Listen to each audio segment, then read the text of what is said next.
Good evening, ladies and gentlemen. Welcome to Loas Rink in beautiful Hong Kong. We are Hong Kong League, brought to you by Gatorade and organized by the Hong Kong China Ice Hockey Association. Today it's the 9th week, or is it the 10th week? Sorry, I forgot. It was on the it was the 9th week. Sorry, 19th of January. And tonight we have two games for you, just as usual. We have the Hong Kong Panda versus the Toro Bulls for you for the first game.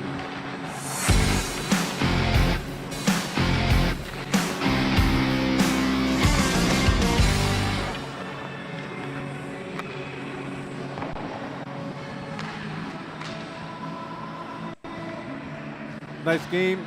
Toro Bulls first place overall versus number 3 overall Hong Kong Panda. 22 points versus 7 points. That just shows you how good the Toro Bulls have been so far this season. 8 games played, 7 wins, 1 overtime loss to the Aviators, and they are on a 7-game winning streak. Hong Kong Panda, they lost a heartbreaker to the Aviators last week, and they have been unable to catch up in terms of points and standings. 8 games, 2 wins, 5 losses, 1 overtime loss, 7 points in 3rd place. They are a team who can score, but they have been giving out more goals than they should have been, so they are in 3rd place today. If they want any chance to move up in standings, they must win today. And for both teams, Eric Eustace remains the top scoring player overall in the league, also top scoring defenseman. Whitney Olsen for the Hong Kong Panda in 4th place with 26 points. Joe Viwat also leading way for the Hong Kong Panda with 24 points in 5th place, and Bob Yan with 30 points in 3rd place overall.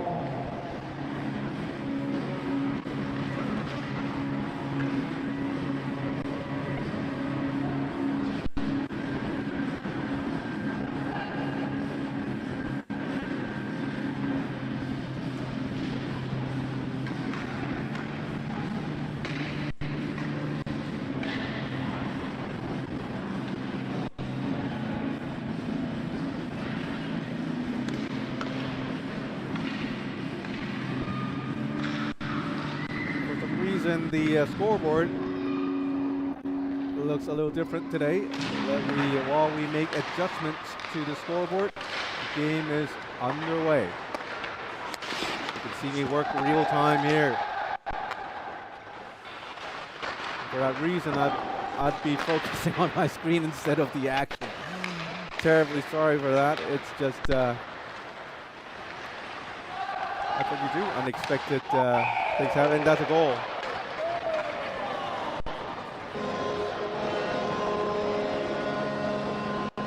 While I was fixing the scoreboard, somebody decided to score. And hopefully I have that footage for you.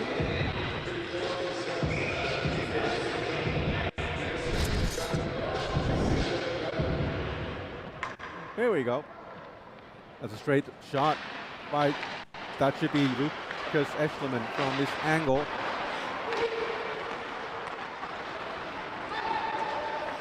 The other angle. Nothing seemed to work in this today.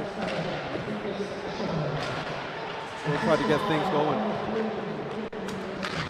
First, we'll start with the scoreboard.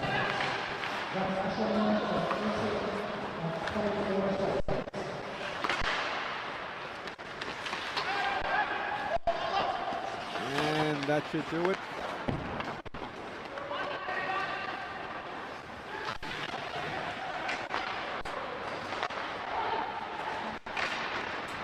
Nothing score. Lucas Eschleman, number 77, for the Hong Kong Panda, leading the game 1-0. The goal was scored within the first minute of the game, and Whitney Olsen continuing to try to bring his team back up into the winning column. Flex the puck into the end zone for a change himself. Great for checking from his team. That'd be number 66, Eugene Lee. Bob Yan coming up with the puck. Nice pass, cross ice, long shot. Goalie Evan Thorpe made the save. Rebound, big and juicy. but cleared out by his own teammate.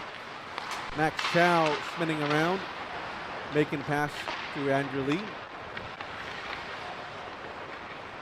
Yam Yi against pressure, moved the puck back. To Horton Chang, nice through pass, and shoots and he scores. Long stretch pass to 66, Eugene Lee.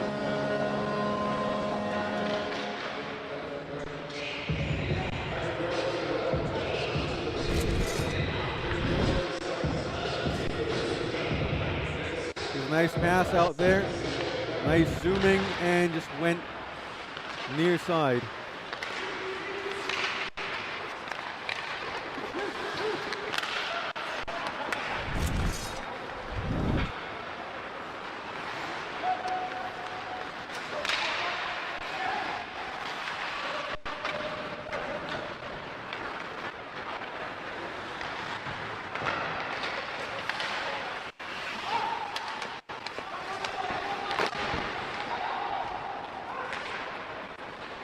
Two to nothing to score. Hong Kong Panda out with force early on.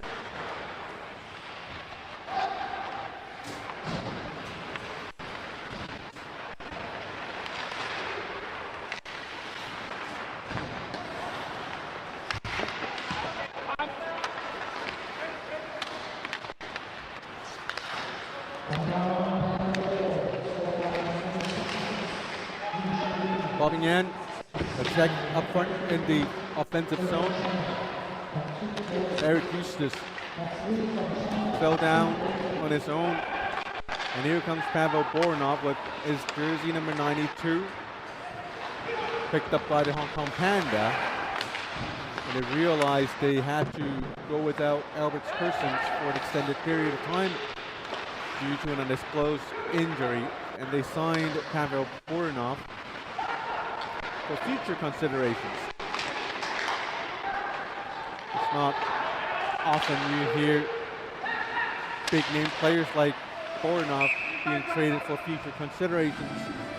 Makes you think about what's involved in the futures consideration. Or is there something sinister going on? And hoping that we have a chance we can interview League Commissioner Keith Fong on how that trade went through.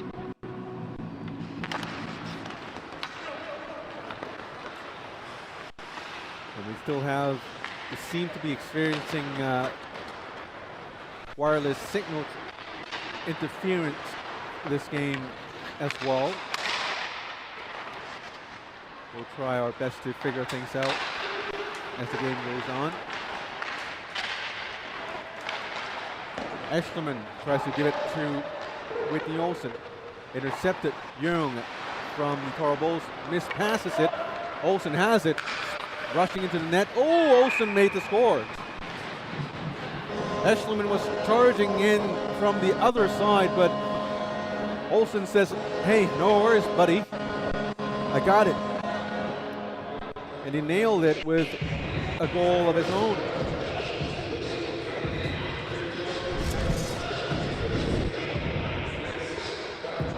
Here's the pass to Olsen. Looking, and made the shot himself.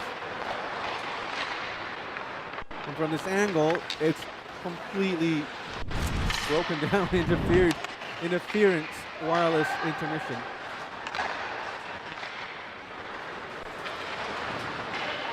Puck battle in the neutral zone. Max Chow spins around, backhands it to Bob Ngan. Ngan, long pass to Kenny Lowe. Lowe deflects it down low, chasing for the puck is William Bognier.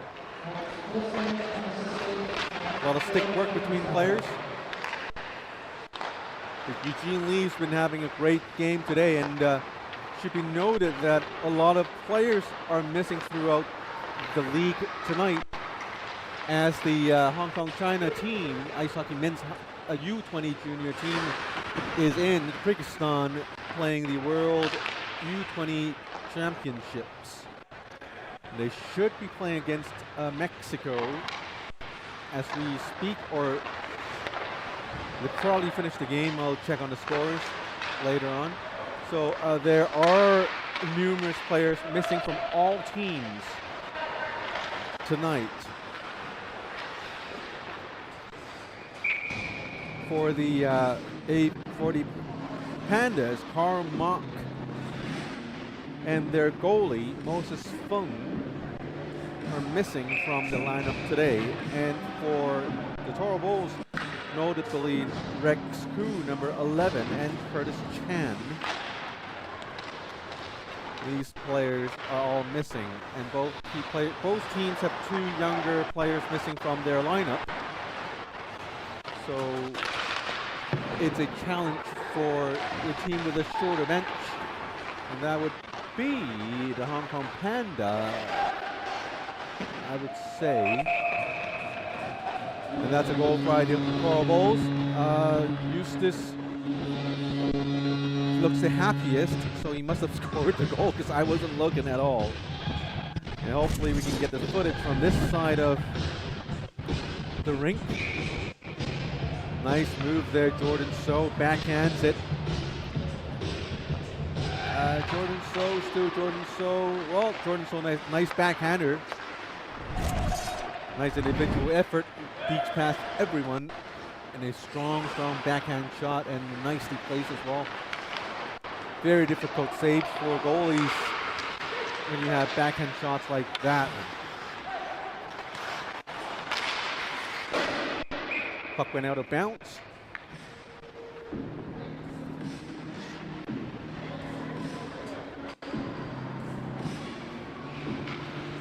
.27 remaining in the opening period. 5-4 the shots on goals numbers in favor of the Hong Kong Panda.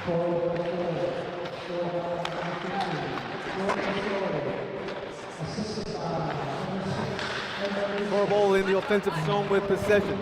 Connor Quinn spins around. Down low to Brian Gill.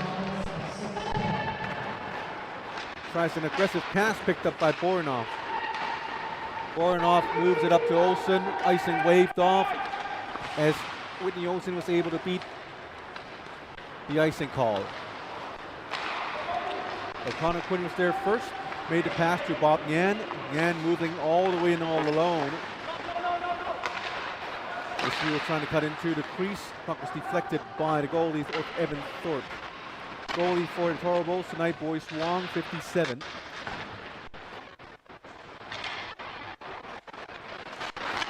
Spins around. Nice move to Eustace, and he scores with a one-timer.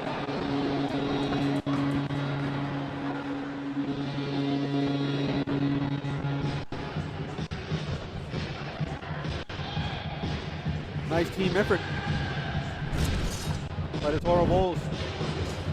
From behind the net, spins around. Finds Eric Eustace, who's all alone by himself, top of the slot.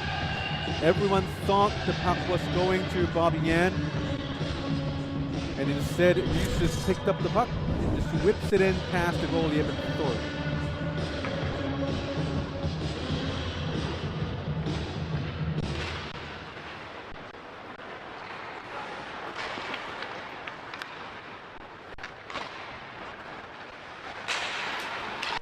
To score. The Hong Kong Panda still hanging on to 1-goal lead.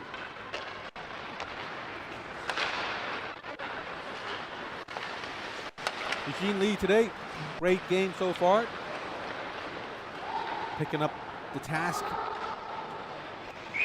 of filling the holes of Karl Mock, number 15.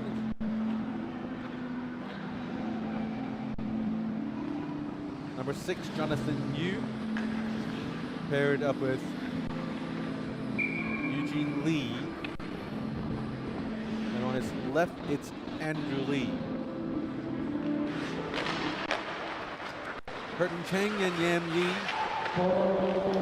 Defensive pairing here, Sprongy on the right. Puck was passed all the way down the ice for icing against the Toro Bulls. Olsen signaling for a face-off on the left side of their offensive zone. He's paired up with Eschleman on his left and Jovi Watt on the right. Olsen playing at the center position. And in this season so far, we've been seeing Olsen playing as a D most of the time. And here comes 93, Kenny Lowe. Couldn't get past Jovi Watt. Watt to Olsen. Olsen, Eschleman shoots in. Goalie makes a piece of it. Rebound picked up by Olsen. To Eschleman. Down low to Olsen. Olsen looking for Eschleman for sure. He couldn't get past Jordan So. The Wolves got puck out of their own zone. 11 minutes, 4 seconds remaining in the opening period. It's Eschleman. To Olsen. Plays it back for Yam Yi. Spins around. Olsen and Jovi Watt didn't know who was going to get the puck, and in turns gave the puck away to Eustace. Eustace to Yan, back to Eustace. Eustace looking for Yan again on the left side. Young keeps the puck in the blue line. The Bulls called for a penalty. The referees didn't. The Hong Kong Pandas breaking up from their own zone. And here's Jovi Watt, dumps it in, nobody there. Going in for the puck is Young, number 15, checked by Jovi Watt. Eustace. To Young. To Bob Yan. Fights for the puck. Puck goes into the deep in the zone. Eustace controls puck. Swings it towards the net, and Evan Thorpe had to make a dangerous save with his chest plate. 3-2 to score, under 10 minutes to go in the opening period.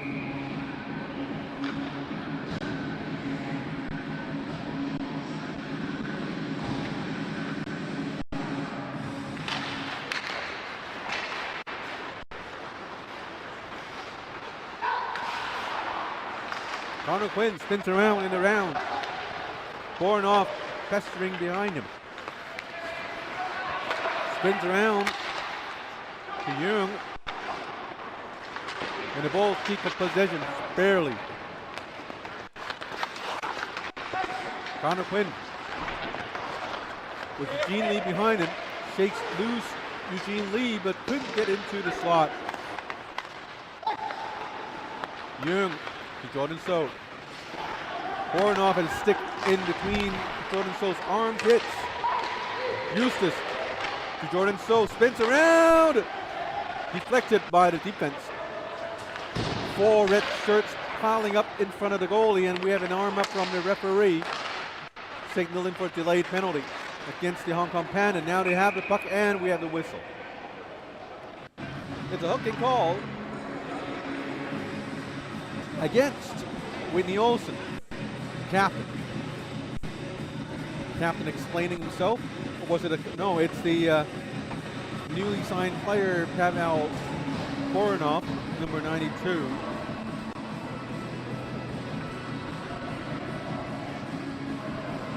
And Bornoff goes into the box, and Olsen still explaining himself to the referee. But at some point, that uninvited conversation has to end sometime. Otherwise, he'd risk a delay of game at the very least. And anywho, it's a power play for the Bulls. They're down by a goal. Here's Jordan So.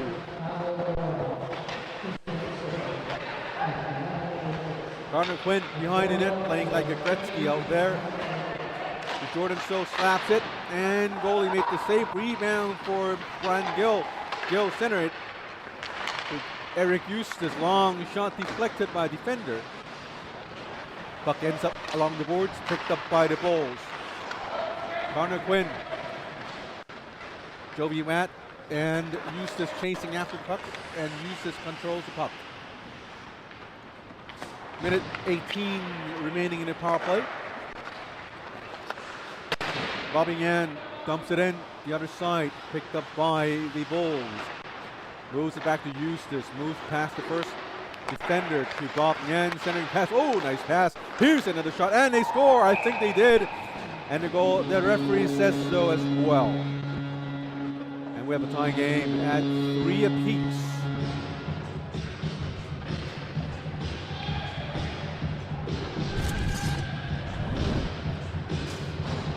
Here's Eustace to Bob Yan. Yan cross-ice pass. The first guy couldn't quite control it, so he moved it back to Jordan So. And So just took advantage of being all alone and went far side top corner, beating Evan Thorpe for the game-tying goal. Oh, and on the other end, the Panda answered back for a goal of their own.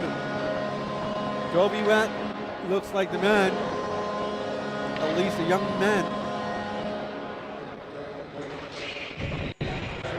Surely we won't have the replay from behind Boyce Wall, but we'll have one in front.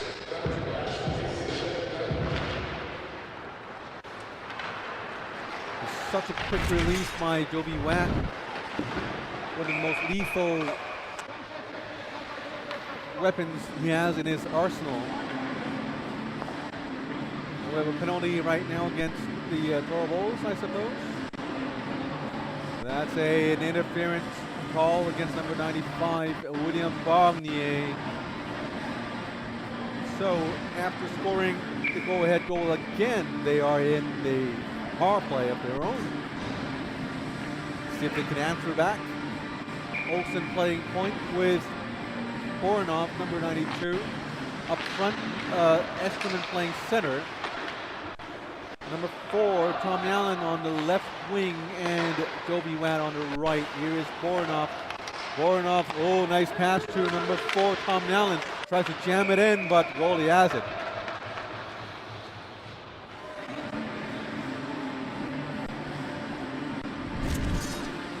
Voronov's a good player. We're still waiting to see his 100% performance out here at the Hong Kong League.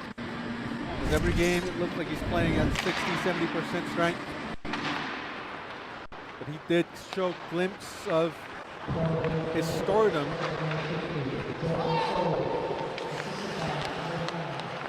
Let's see if we could see the full Pavel Voronov experience tonight. Joby Watt, whoa, the nice shot out there, and I think he scored. Made quick work of the power play, not even 40 seconds in, and they scored 5-3. Voronov to Olsen. Olsen finds Joby. Joby with a couple of backward skating. And just swings a stick towards the net for the 5th goal of the night. 5-3 to score. Shots on goals evenly at 11 apiece. Hong Kong Panda looking pretty good today. But with Eric Eustace on the other team, you never know when they might step on the gas pedal. And that's why against a team like the Toro Bulls, you just have to be extra careful. So far in this league, Aviators remain the only team that's beaten Toro Bulls, and it wasn't even in regulation time. So in terms of regulation play, Toro Bulls have been unbeaten so far in 8 games in the season. We'll see tonight, Hong Kong Panda, can they be the first team to beat the Toro Bulls?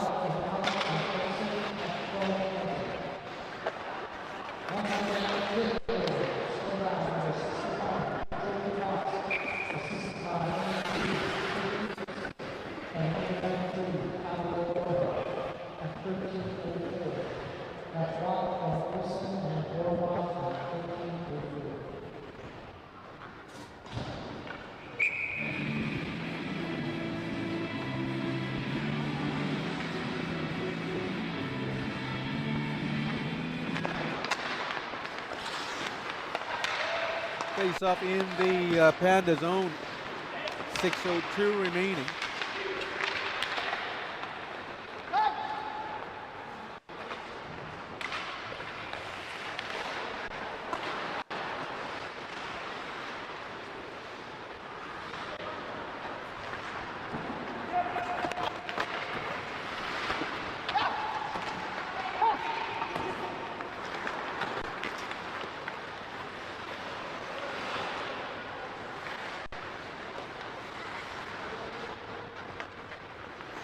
Five and a half minutes remaining in the opening period. Eustace with the puck, flips it down deep. Brian Gill is there. Jordan So spins around, protecting the puck. Jordan So corrals the puck. Tries to go the other way, but blocked by the Hong Kong Panda. Now Brian Gill has the puck in front of the net. Point blank range saved by the goalie. Young backhands it down deep. Jordan So with the chase. Muscled out by Yam Yi. Having problems getting the puck out of their own zone, Hong Kong Panda.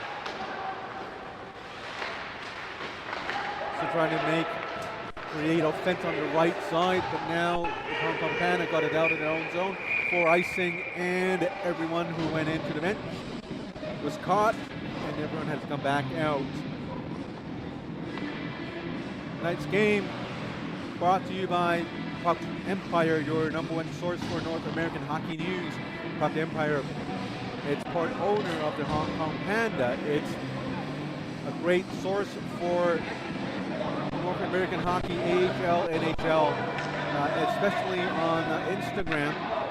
Go search for Puck Empire on Instagram for your latest news. And tonight's game is also brought to you by Hockey Worldwide, your #1 source for international hockey news, IIHF, international play, and leagues all around the world.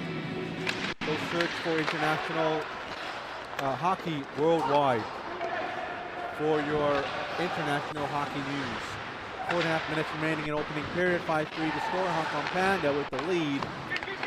There's a check in in neutral zone, but not called by the referees. The play definitely drew a groan from my camera buddy Tim Yi Poon. Certainly did not agree with the referees, or was that something else? No, it was probably something you ate in Cambodia, right? Because Timmy just came back from Cambodia from one of the very interesting inline hockey tournaments organized by Power Play Sports and Entertainment, the largest and most experienced ice hockey event organizer in Asia. Here comes number 4, Tom Allen with a shot, and another rebound, and the puck went out of bounds with 3.5 minutes remaining in the opening period.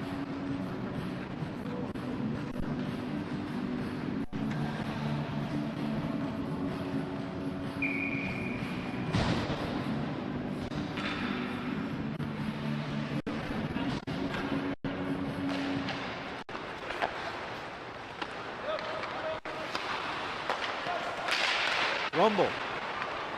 Pass intercepted by Olsen. Tried a shot near the face-off circle. Intercepted now. Connor Quinn is with the puck. Darren Hines with a shot blocked by Boronov. Attended and centering pass to Eustace, who's still the leading scoring player in the league. We've talked about it before, and just considering he's mostly a D on his team, it's an incredible achievement for him to be at the top of scoring. And he's always there when it comes to back checking. Very quick up and down the ice, skating through the full sheet of ice night in and night out. And also donning the C on his chest. His style of play will certainly rub off, especially on some of the younger players on his team.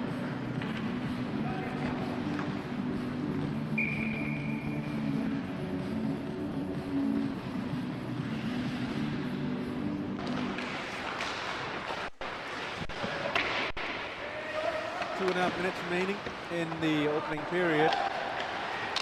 In Hong Kong, China, the U20 team just completed their game today. They beat Iran 12-1. They did lose to the hosts Kyrgyzstan yesterday, but they certainly made it up for a win today.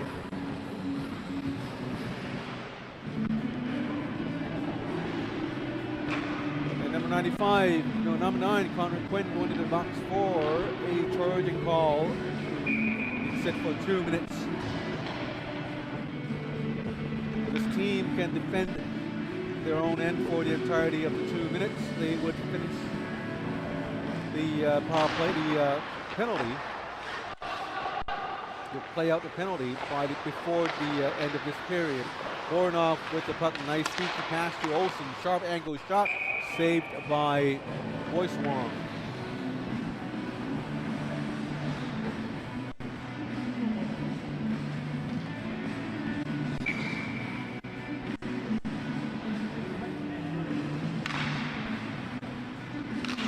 Under 2 minutes remaining.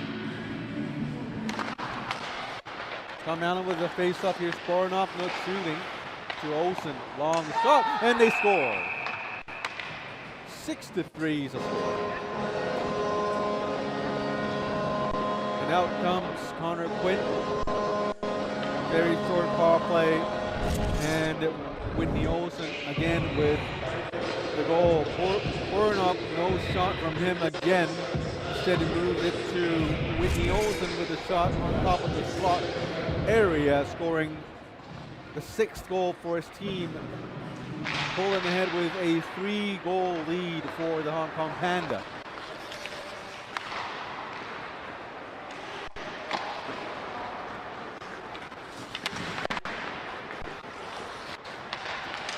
Here's another shot, went in front, save made by Boyce Wong. Here is Jordan So on the left side. Jordan to Bob Yan. Yan tries to feed it to Brian Gill. And intercepted by Yam Lee. Puck battle along the boards. 4 players digging for the puck. Here's Jordan So, tries to centering pass to Bob Yan. Yan could not get it. And now Andrew Lee chasing for the puck. Icing's waved off. 21, Max Chow with the puck along the board to Jordan So. So tries to give it to Bob Yan, intercepted. And So gets it again. 45 seconds remaining in the first period. Nice pass by Jordan So to Bob Yan, moves past first. One back in behind the net, but no room to go. And Hurton Cheng moves it out from their own zone. Andrew Lee on the left side, moving in, down under. Moves it back to Yam Yi. To Hurton Cheng, but that one's offside with under 25 seconds to go in the first period. The score is still 6-3.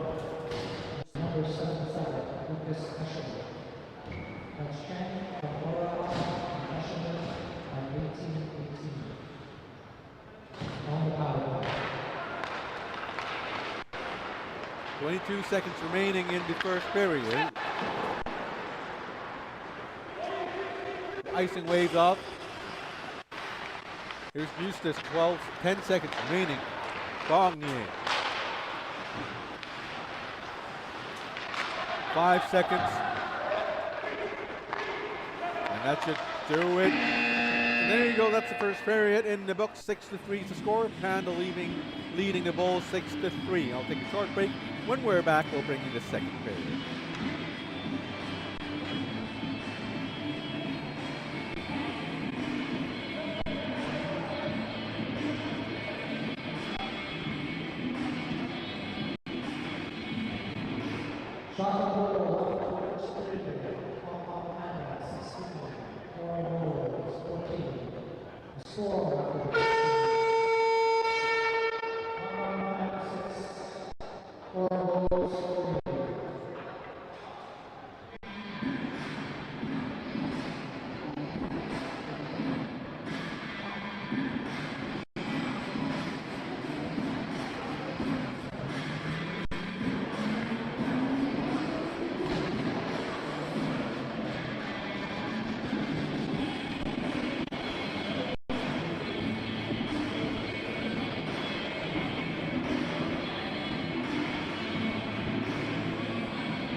we're back for the second period. 6-3 is the score.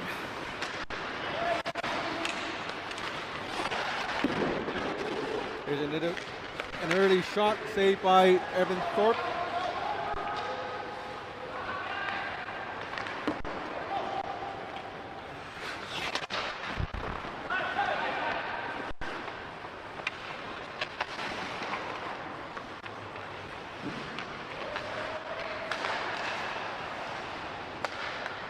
Long stretch pass to Olsen, beats out icing.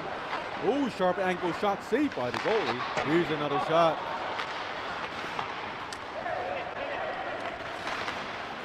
Boronoff, nice play out there, keeps the puck in the zone. Echelman with the chase. Bognier with the puck. Echelman pushing for the puck, and the Toro Bulls gets it out of their own zone.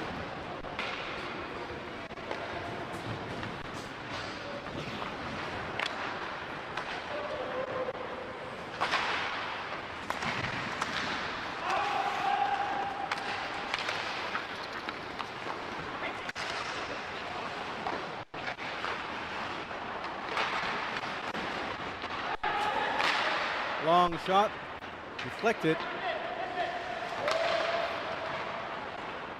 And it'd be an icing call against the Toro Bulls. 18:30 remaining in second period. 6-3 to score.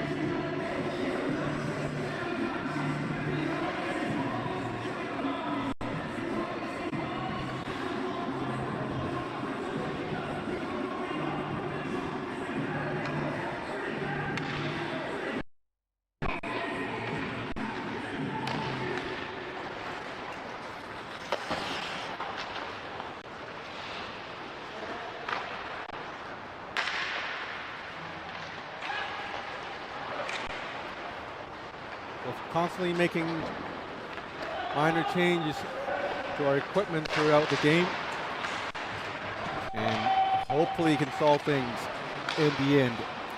Here comes the Toro Bulls, keeps it in the zone. That's Jurg Frischke. Jacob Rumble with the check to Pavel Boronoff. Is Andrew Lee moving in, did not get past Darren Hines, and here's a shot made, a save made by Boyce Wong, very nice.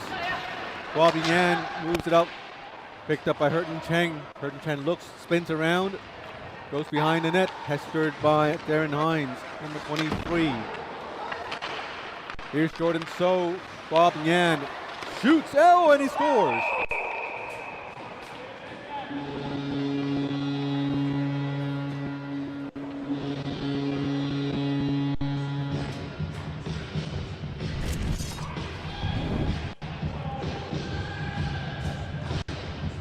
Jordan So with the puck leaves it for Bob Ngan, shooting shooting through traffic. You could see goalie completely blocked,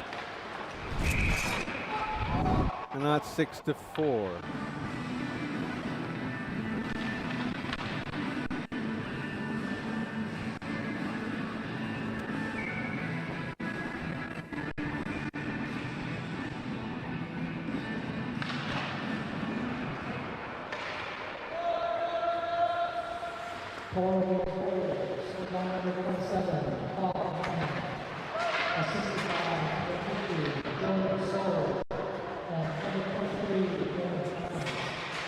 Just we've been fiddling with our wireless video transmitters. We've gotten the Evan Thornton side to work again. But for some reason now it's Boyce Wong's side that's not working. So we're just saying it could have been Boyce Wong, himself releasing, I don't know, an aura of himself, or he has a special body type where he releases, I don't know, the smell of his hockey gear or something. I don't know. He just keeps getting the worst of it. Let me just switch to his side, and you can see, it's all blocky and stuff. Apologies for Boyce. Can't get you any good footage for this period at least. Here's Connor Quinn. Over to the other side. Oh, nice pass to Brian Gill with a shot. Saved by Evan Thorpe. Eustace with a long shot, deflected by Jordan So, also saved by Evan Thorpe. And maybe during stoppage, the next stoppage, I'll run over to behind Boyce Wong. Give it some fiddling. And yeah, there's no footage on his side.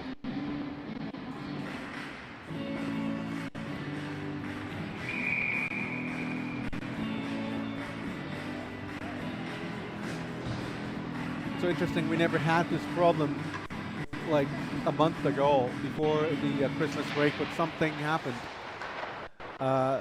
And all of a sudden we are getting these wireless signal jams every single game. Nice, very nice play again by Pavel Borinov. Long shot by Bob Nyan. Jurong with the puck, moves it up. Nyan back to corral with the puck. Stops and flicks it out to Kenny Lowe, intercepted by Olsen. Olsen to Eschleman. Eschleman couldn't quite get it. Jovi Wah with the puck. Tom Allen spins around, almost lost it to Kenny Lowe. Thumped it up and for icing.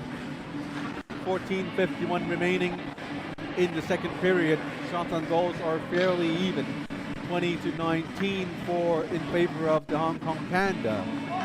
Goal-wise, it's 6-4, also in favor of the Hong Kong Panda. They are hanging on to a 2-goal lead against the top team in the league.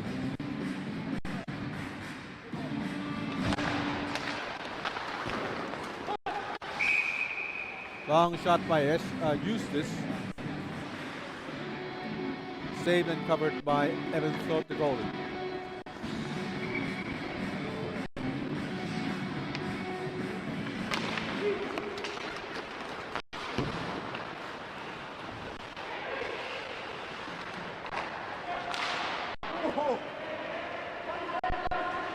Eschleman, point blank range to Whitney Olsen. And he scored really, really close to the goalie. Right in the slot, in the crease.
.23 remaining in the second period.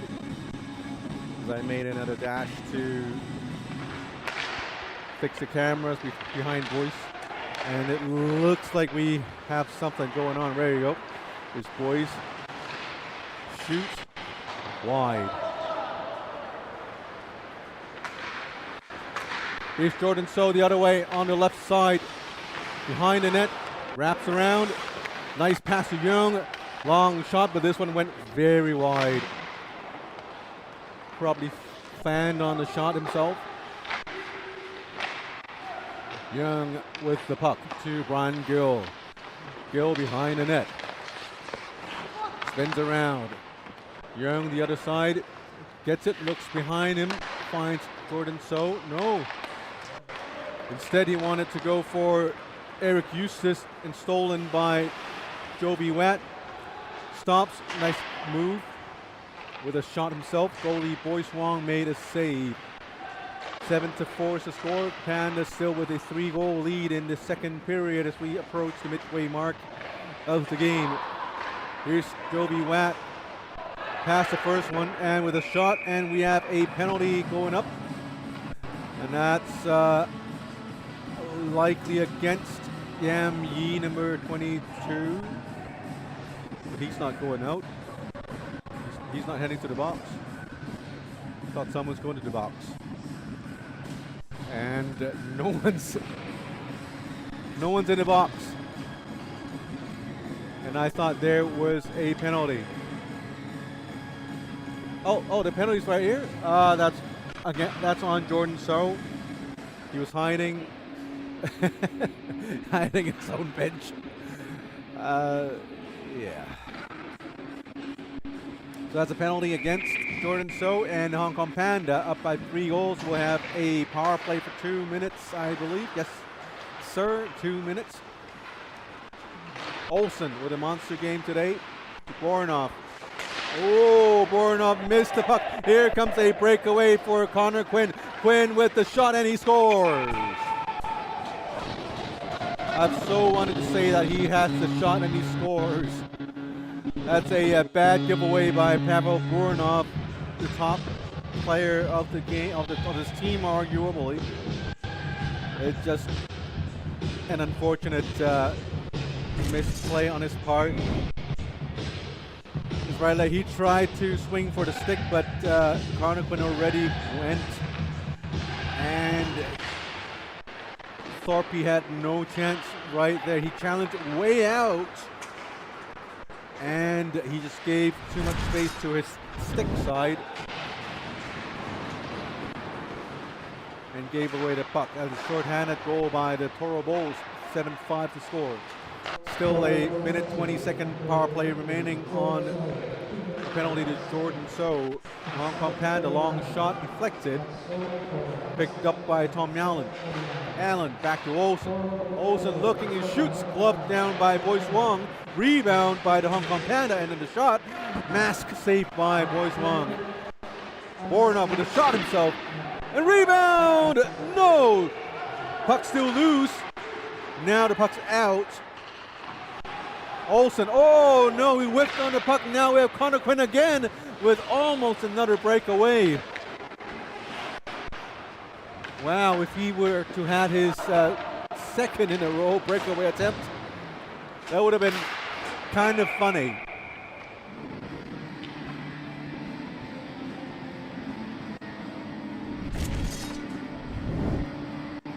And that was a scramble right in front of Boyce Wong. Boyce slides left, tries to slide to his right side, makes the stops. Very dangerous situation there. And the Hong Kong Panda still unable to score in this power play opportunity with 37 seconds remaining in the power play. And we'll face up in center ice. Eustace with the puck into the offensive zone. To Brian Gill. Oh! Brian Gill with a slapper. Puck was fed from Eric Eustace. I have to think the goalie was blocked by traffic, as I think Evan Thorpe, he moved entirely the different way. Let's look at that right there. You can probably see it better from this angle. Just look right in front of him. It's Whitney Olsen. And puck just went right through him. 7-6, and we have a game right here. 2 shorthanded goals by the Toro Bulls, and they're back within 1. Shots on goal, 29-22. Yam Yi with the puck right now. Yam Yi to Hurton Chang, long shot, and puck went to the corner. Picked up by Jovi Watt. Watt with a long shot, saved by Boyce Wong. Rebound to Eric Eustace. Long pass to Bob Yan. Yan to Jordan So. So checked by Hurton Chang. Still with Jordan So the puck. Bong Ye on the right side, back to So, down low. Bobby Yan running around in the far side, all alone by himself. Long shot deflected by Bob Yan. Jordan So couldn't keep it in the zone. 9:45 remaining in the second period. 7-6, a 1-goal game. Hurton Chang with the puck behind him is Bobby Yan, but he's careful. Hurton Chang dumps it out. Eshelman with the puck. Passes the forward blue line. Moves into down deep, back to Whitney Olsen. Olsen couldn't keep it in the zone. Here is Eric Eustace with a 3-on-2. Eustace to Yan. Yan back to Jordan So, but intercepted. Now we have Jovi Watt. Watt to 17, Andrew Lee with a slap shot saved by the goalie. Another shot still saved by Boyce Wong with 9:03 remaining in the second period.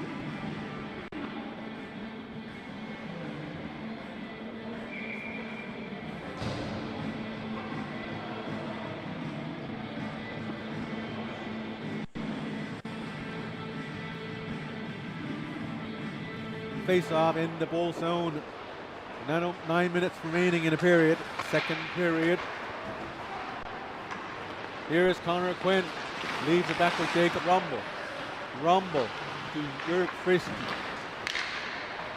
Couldn't keep it in the zone. We heard somebody yell Happy New Year. And it's a little late for that, but we'll take it. Well, he probably meant Happy Chinese New Year. It's like probably Kong Hei Fat Choi. You know, like Cantonese, they all sound pretty similar. You know, you know, so probably Kong Hei Fat Choi, something like that. Yeah.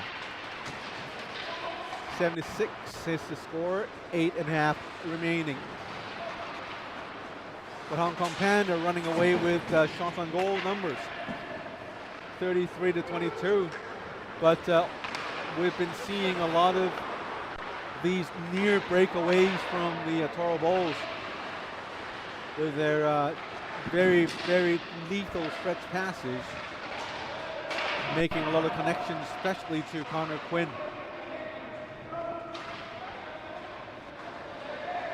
Max Chow standing right in front of his own net. Now to get it out. Darren Hines dumps it in. Panda's there first. Gets it out. Andrew Lee on the left, all alone by himself. Move past one. Shoots, glove saved by Boyce Wong. Rebound picked up by Bob Yan. A long, long attempt to get the puck to Kenny Lowe up front.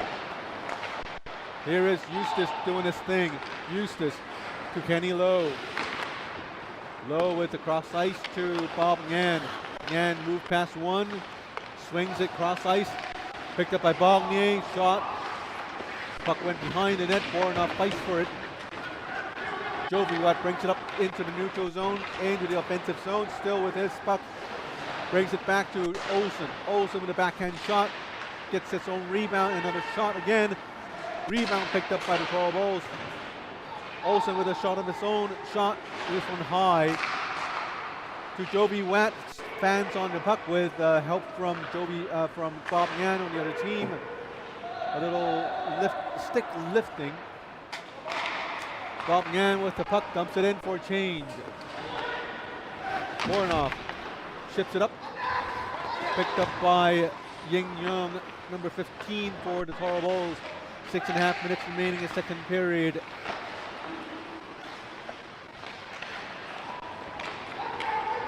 Players racing for the puck. Ying against Eschleman. We have a penalty likely against Eschleman for a hold. It's a hook for against Eschleman. Could have been anything. It could have been a hold. It could have been a hook. It could have been a grab. 2 minutes for grabbing. And the Toro Bulls will have a 2-minute power play. Chance to tie it up at 7. Right now they're down by a goal. Toro Bulls sent Connor Quinn to play center. Brian Gill on his right. Eustace on the back. Jordan So playing point. Bob Yan on the left. A very dangerous line at that. Jordan So looking for Eustace. Decided not to. Spins around. Oh, nice pass to Bob Yang with a one-timer. Just wide. So still with the puck going back in behind the net to Brian Gill. Back to So. So certainly going to look for one of Bobby Yan or Eustace. Is Connor Quinn to Yan. Yan behind the net. Cross ice to Jordan So. Almost picked off by Whitney Olsen. Jordan So moves in. Deflected by Hong Kong Panda. Olsen with a chance. Flicks it ice pass to Jovi Watt. Watt with the puck. And now we have a penalty against the Toro Bowl of the Hong Kong Panda. Boyce Wong was running towards his own bench. You never know such a huge player could skate that fast in Boyce Wong. Has to do with all his referee training. And now we have a 5-on-3 for 1:01. Is it a timeout? I haven't. It's a timeout. Likely called by the Toro Bulls to discuss how they might want to use the 1 minute 5-on-3. It's a 1-goal game.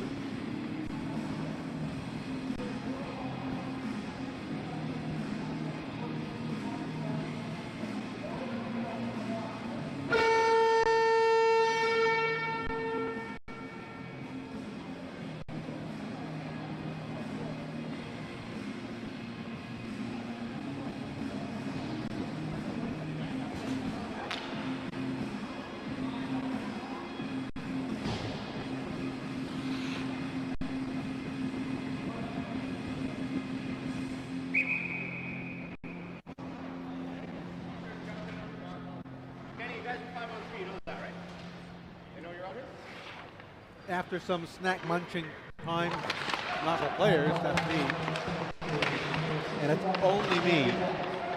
My camera buddy Timmy Poon rejected my offer of snacks and cheese and all that good stuff. 5-on-3, 2-man advantage for the Toro Bulls. Bornoff playing very good defensive position. The Toro Bulls were unable to move the puck into the slot area, and they had to go back to the neutral zone to retrieve the puck. Eric Eustace in the far side as the Hong Kong Panda maintain that defensive triangle position. Long shot, goalie made the save, puck ends up behind the net. Clearance by the Hong Kong Panda. A lot of guys going for a change, including Whitney Olsen. Jonathan Yu coming up, and as well as Eschleman coming out. It's a 5-on-4 now. Yan with the puck circling around the net. Still with the puck. Goes back to Connor Quinn behind the net. 45 seconds remaining in the power play. Evan Thorpe with the save. Didn't know where the puck ended up. Jordan So with a shot saved by Evan Thorpe. Evan Thorpe is down. And Borinov with the puck chips it out, but it ended up all the way into the other side of the rink. Good play by Pavel Borinov as Evan Thorpe was completely out of position. 15 seconds remaining in a power play. Jordan So, slap shot, saved by Evan Thorpe. Rebound, oh, just a little more time and he might have had it. Dumps it down again, and that would do it for the two-man advantage. Coming out from the box, fresh is Jovi Watt. Watt moves past 1-2 and almost scores. Very, very quick hands, Jovi Watt. Max Chow to William Bognier to Bob Ngan. Ngan to Max Chow. Chow forced to the side of the rink. Tommy Allen. Leading by a goal is the Hong Kong Panda, the team in red. Team owners, Puck Empire and Hockey Worldwide.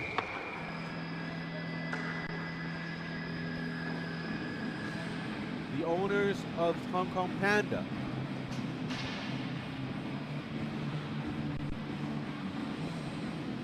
You hit them up on Instagram.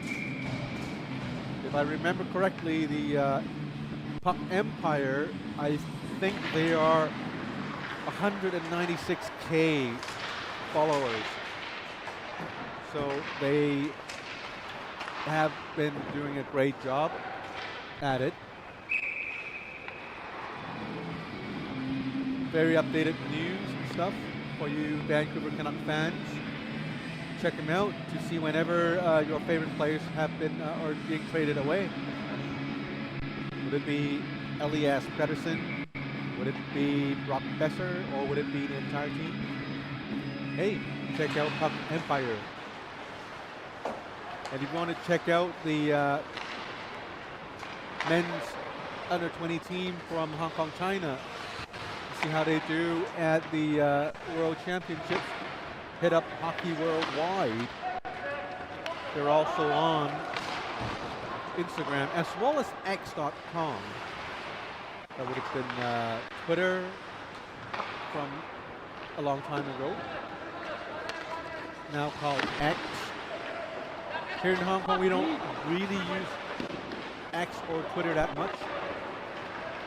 Instagram is really the main thing here, so I don't know if people still call it Twitter, or is it now just X?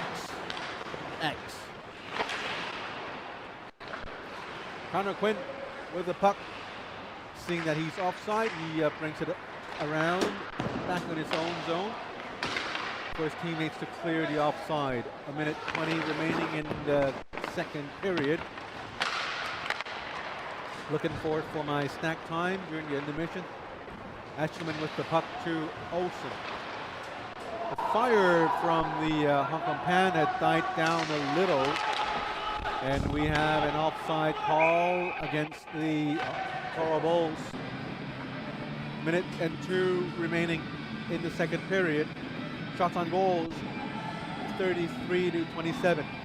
Still the Hong Kong Panda having the advantage, but not as much as they have at the start of this period. They had once a 9-shot advantage over Toro Bulls. As you could see, Toro Bulls scored a couple of short-handed goals. Nice timing for the Bulls as well. Under a minute to go in the second period. Lobbing in. Move past the first one. Bornoff. To Olsen. Olsen beats out icing. Back. Cross ice to Eschleman. Tom Allen to Jovi Watt. 27 seconds remaining.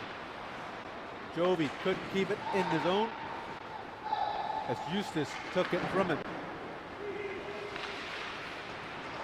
Here's Bornoff. Move past the first and a shot. This one wide. Goalie might have had a piece of it. 9 seconds remaining. Jovi chips it back into the zone, but puck hit a glove on the Panda side, I believe. So face up with a back into the neutral zone with 5.8 seconds remaining in the second period.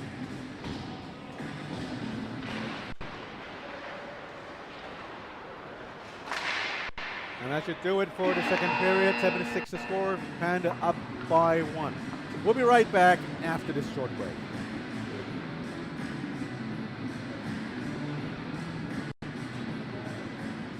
Shots off second period. Hong Kong Panda 34, Toro Bulls 27. Score after the second period. Hong Kong Panda 7, Toro Bulls 6.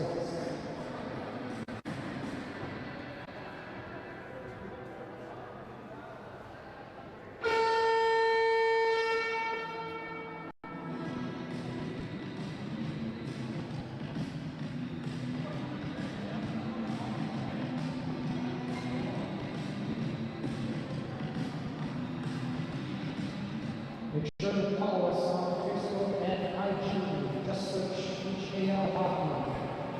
You can also visit our website for all news, results, stats, schedule, and more. Visit www.hongkongbink.com. Third period is coming right up.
Welcome back to the third period, and the third period begins with an offside. 7-6 to score. Hong Kong Panda leading the game, but just a goal.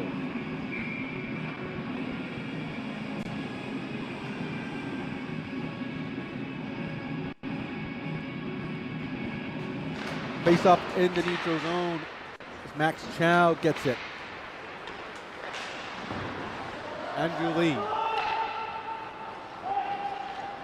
Back to Max Chow. Chow to Connor Quinn. Connor speeding down on the right side. Centering pass to Jordan So, shoots in. Great save by Evan Thorpe. And Evan kept the rebound to himself as well.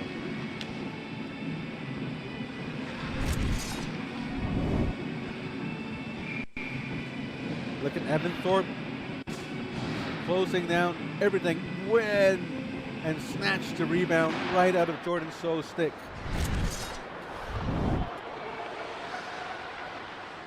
Bishir Christie. Jordan So. Puck a little too far away for his reach. So he lost control of the puck. Hong Kong Panda coming the other way, but unable to get it out of their own zone. Max Chow kept it thin. Jammed it and hit Brian Gill. Here's Jovi Watt, nice move. Tries to get it to Eschleman. Still Jovi Watt. Watt loses the puck to Connor Quinn. Connor Quinn goes all the way in, almost a breakaway chance! And for somehow, the goalie made the save. Wow, here is Whitney Olsen with the puck, waiting for Jovi Watt to come in. And here's Evan Thorpe making the play. Bobby Yan circling around. Leaves it for Eustace. Centering pass to number 93, number 92, Kenny Lowe. Yan. Still Yan. Now we have Jovi Watt. Jovi against Eustace. Shoots at the top of the crease. Goalie Boyce Wang make the save. Again, both the Toro Bulls It doesn't look, oh, goal. Goal by Lucas Eschleman.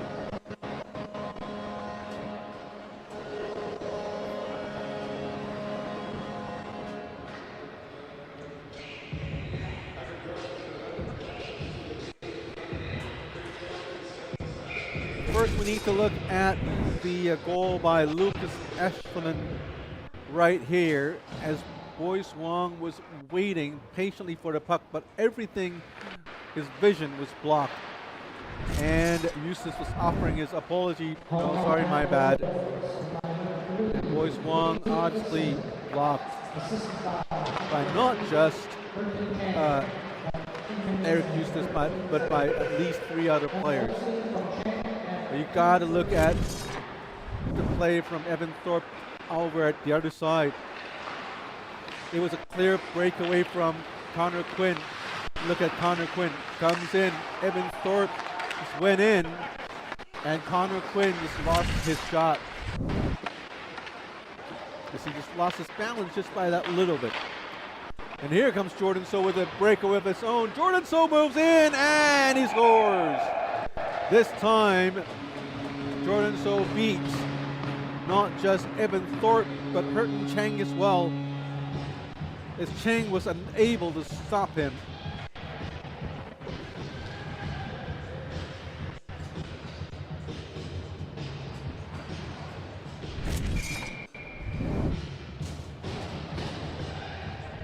And here is a very similar play. This time, Jordan So with his fake move just beats out Evan Thorpe entirely and feeds the puck into the empty net. 8-7 to score. Lots of scoring in this game, as the Toro Bulls are back within 1 goal with 16:40 remaining in the last period of the game. Of course, unless we go into the overtime. Here is Connor Quinn on the left side. To Brian Gill, one times it, puck goes up in the mid-air, and Evan Thorpe just runs out and catches it with his trapper.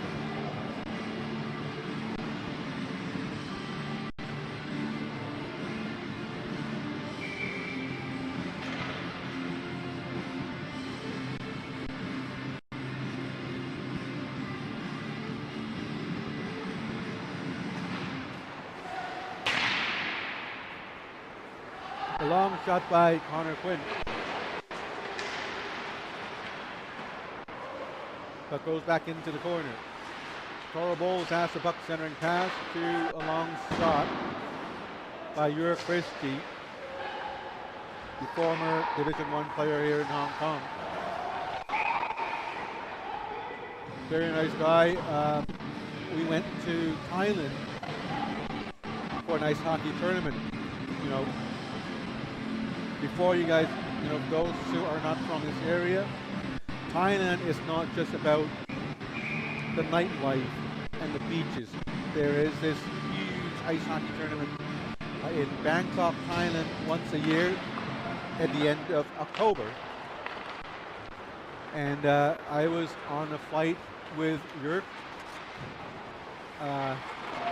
Once I think he sat next to me. A wonderful gentleman to be around with. He's so nice, such a nice guy. And that's how you meet players around town. And this nice little hockey community we have here. And after all these years, players are back in here playing the Hong Kong League. I don't play anymore at this level. I should reword it. I can't play at this level anymore. Oh no, wait. I have never been able to play at this level.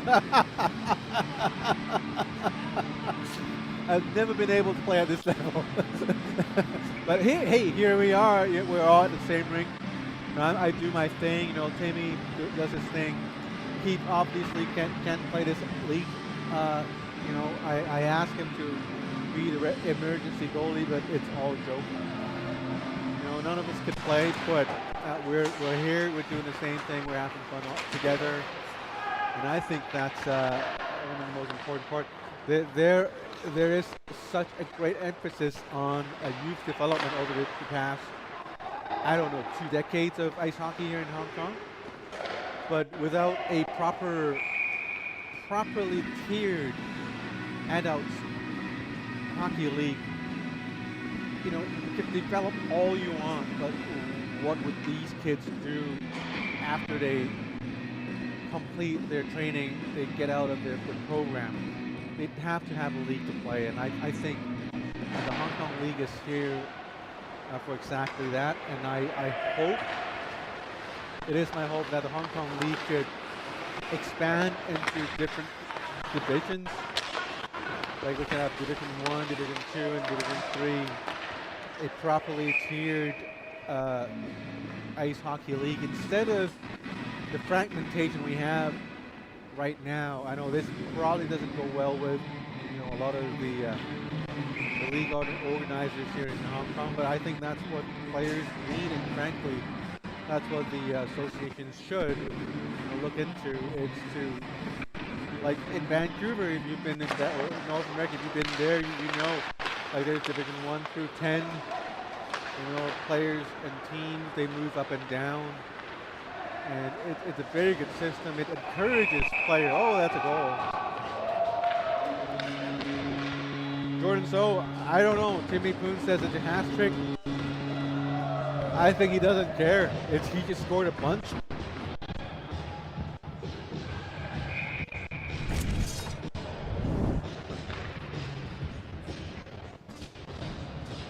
And here's Jordan So again.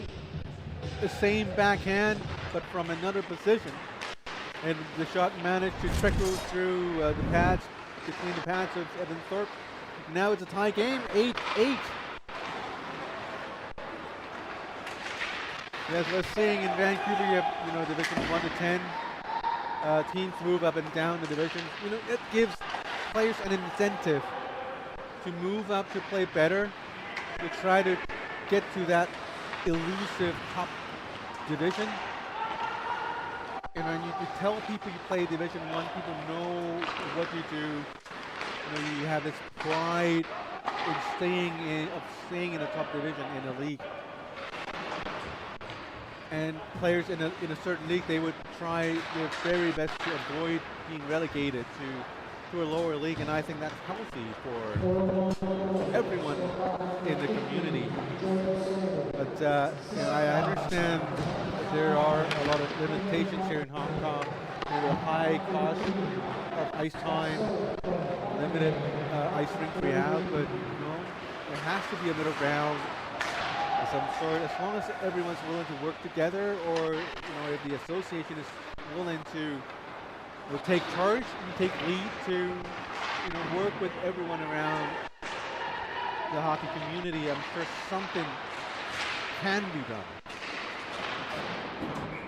And that's my little rant, or my little comment. Personal opinion doesn't represent the opinion of Power Play Sports and Entertainment. Doesn't represent the views of Hong Kong China Ice Hockey Association. It's just me, Scott Yang. Not even Timmy Poon. Yeah, you were forced to agree. 18 divs, right? So 18 divisions in Vancouver, and you know, we can have easily 4, 5, 6 leagues. Different tiers. We do have a number of players. And it would serve as a very good platform when our youth players graduate from the programs or our high school leagues. Here comes Jordan So again. He looks so lethal to get the go-ahead goal. So much to talk about.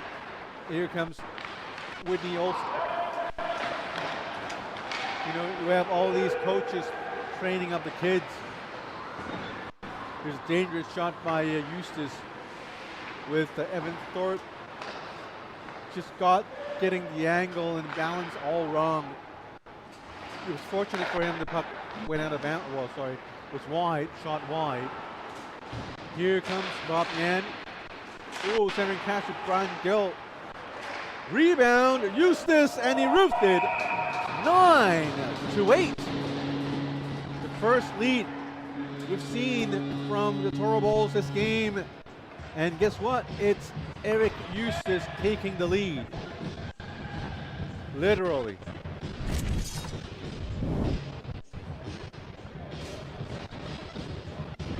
Here's Eustace coming up with the rebound, and look at that shot. Near side top corner. Just like that, 9-8. This is what, 17 goals in total in combination. Both teams with 11.5 minutes to go. We might see a challenge to the new league record we set last week between the Hong Kong Panda and the Aviators.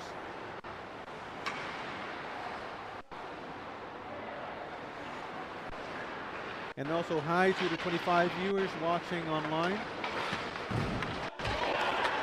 Don't worry, I know the number, I don't know who you are, so nobody's spying on you. It's just a little statistic. Oh, goal by Bobby Yan. Now it's a complete reverse of fortune for the teams. Wow. The Toro Bulls, they're up by 2.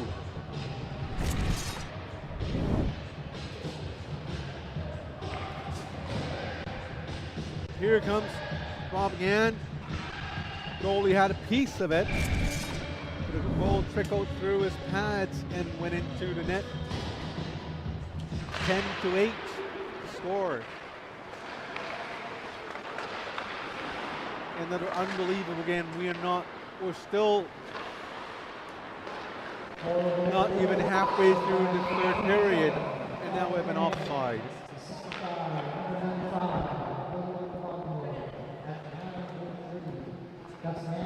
Last week, the Aviators versus the Hong Kong Panda. The final score 19-8. 27 goals scored combined. That's a that's a league record, not a world record. Sure, it sounded like a world record for me. It's a league record, 27 goals combined, and today we have 18. And 10.5 minutes remaining in the game for the teams to do so. The puck hit a wire hanging in midair, and I think all 4 officials on ice, we kind of missed that. It could have been me, but we don't know. I don't think the players saw it neither, because nobody complained. So I suppose it's probably all right.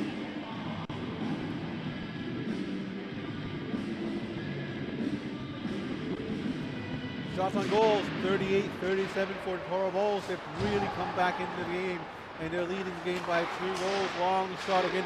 Oh, very dangerous chance for the Toro Bulls. Goalie made saves after saves, and now we have Boronov with the puck, and another rare giveaway by Boronov. Here comes the shot, and that's another goal by the Toro Bulls. It's Connor Quinn, number 9. That's the 4th consecutive unanswered goal scored by the Toro Bulls.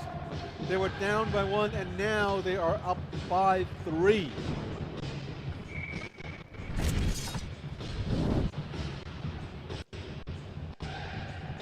Goalie Evan Thorpe just got up from another save. Looking at, was it Eric Eustace? It's probably Eustace. It's just between him and Eustace beat Evan Thorpe's gloves. Here comes Eustace again.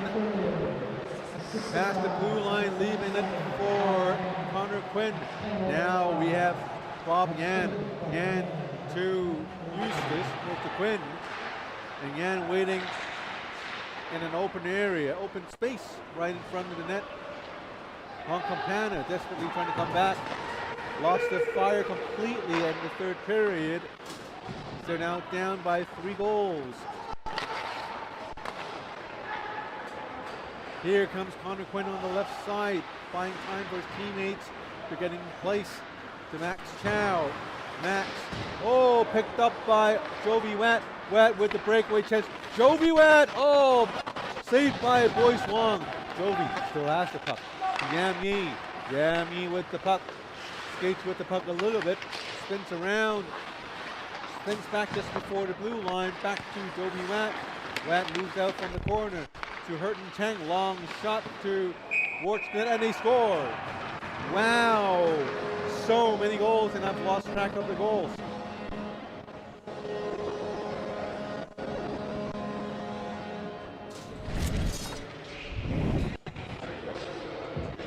There is in front of net, it's Eugene Lee.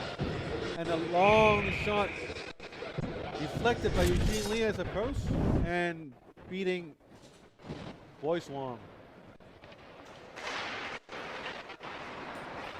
11-9. It's another goals galore game here at Hong Kong League Ice Hockey. The teams combined for 79 shots on goals and 20 goals. 8 minutes and 15 seconds remaining in the game. Battle along the corner. Jordan So with the puck. Jordan So coming out with the puck with all the force he has. Going past number 6, Jonathan Liu. Goes back and behind the net. He's everywhere. Stops, spins around, looking for someone to pass to. Looks for Kenny Lowe. Lowe doesn't get it. William Valney has it. Tries to give it back to Jörg Christie. And we have a whistle that should be offside. 11-9, 7:39 remaining in the final period of the game.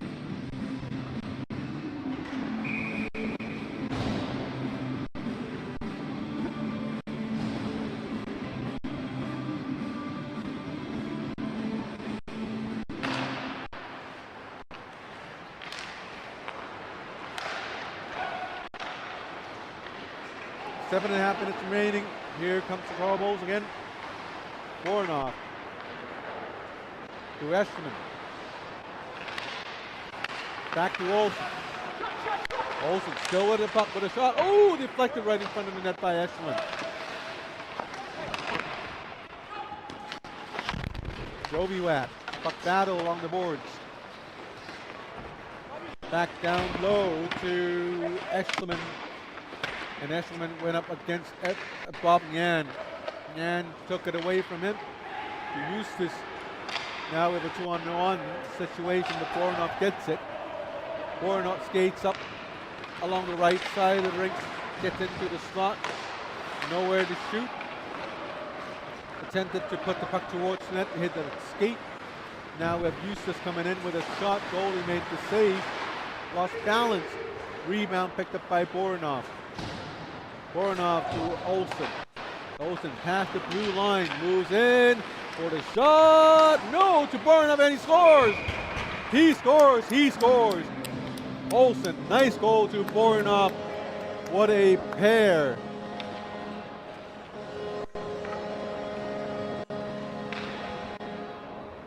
Such a nice goal working between the two top players. Yeah, I don't think it's a tie game yet. Japan is still down by a goal, I think. I could be wrong, probably wrong. And here comes the nice pass to Voronoff, and Voronoff, very narrow angle shot, one-times it, puts it in.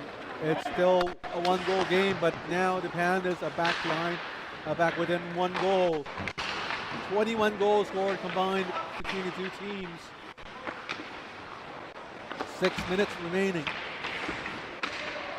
Whitney Olsen, ever so upbeat about the game. Overheard him say, "I told you, eh?" Probably saying they might come back. And here's a whistle against Looking at the timing, is probably against the Hong Kong Panda. No. Hong Kong Panda. No. Yes. No. No. Yes. No. And Eugene Lee, number 66, going to the box. Referee Timmy Chui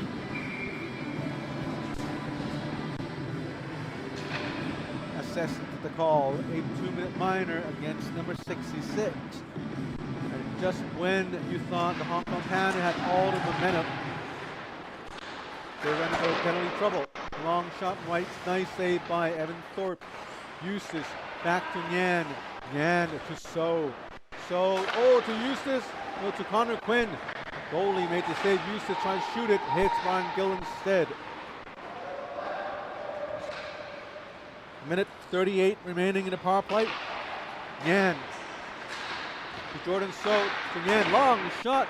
Puck hit the boards behind the net. Eric Eustace to Nyan.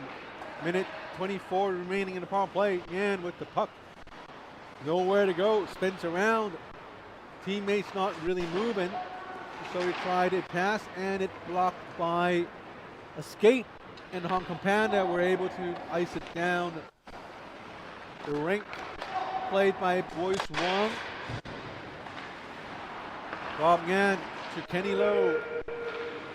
Lowe met by Borinov. Moves it back. Here comes Eschleman. 2-on-3. Very quick back checking. Try to move it to Olsen. Olsen with the puck. No rush with that. They're down by just 1 goal. Moved it back to Borinov to Jovi Watt.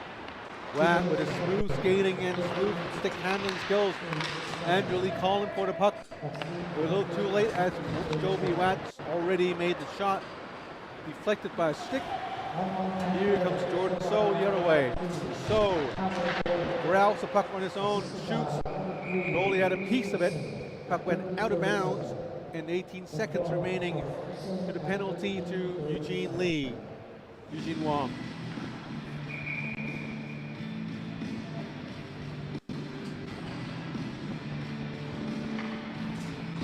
.407 remaining in the game. It's still a 1-goal game. Toro Bulls did a great job coming back, taking the lead of the game. And then it's the Hong Kong Pandas' chance to come back. And it's a penalty against number 93, Kenny Lowe. It's an interference call against the Toro Bulls. And if I were the Hong Kong Pandas, I would think this is a good time for a timeout. But no, who am I? I'm just somebody, yapping in the broadcast booth. And it's not a good timing for the Toro Bulls, as 14 seconds later, they would go into penalty kill mode, as the Hong Kong Panda would enjoy a shortened power play. But first, they have to get through this shift. Connor Quinn skates into the offensive zone, skates back to Max Chow. And now the Hong Kong Panda officially in their power play. Andrew Leo, not a good pass, back to Evan Thorpe. Plays it out to Borinov, out of panic. Olsen skates around his own net, shakes off the forward checker. Lucas Eschleman goes past the blue line. Here is Gobi Rat. Took a second too long to think about his options. The great thing is the teammates did, kept it in the zone. Here is Borinov, still with possession of the puck. What a great player. Still Borinov jumping into play, and now the Toro Bulls ice it down. And 1 minute and 2 seconds remaining in the power play. 3:03 remaining in the game.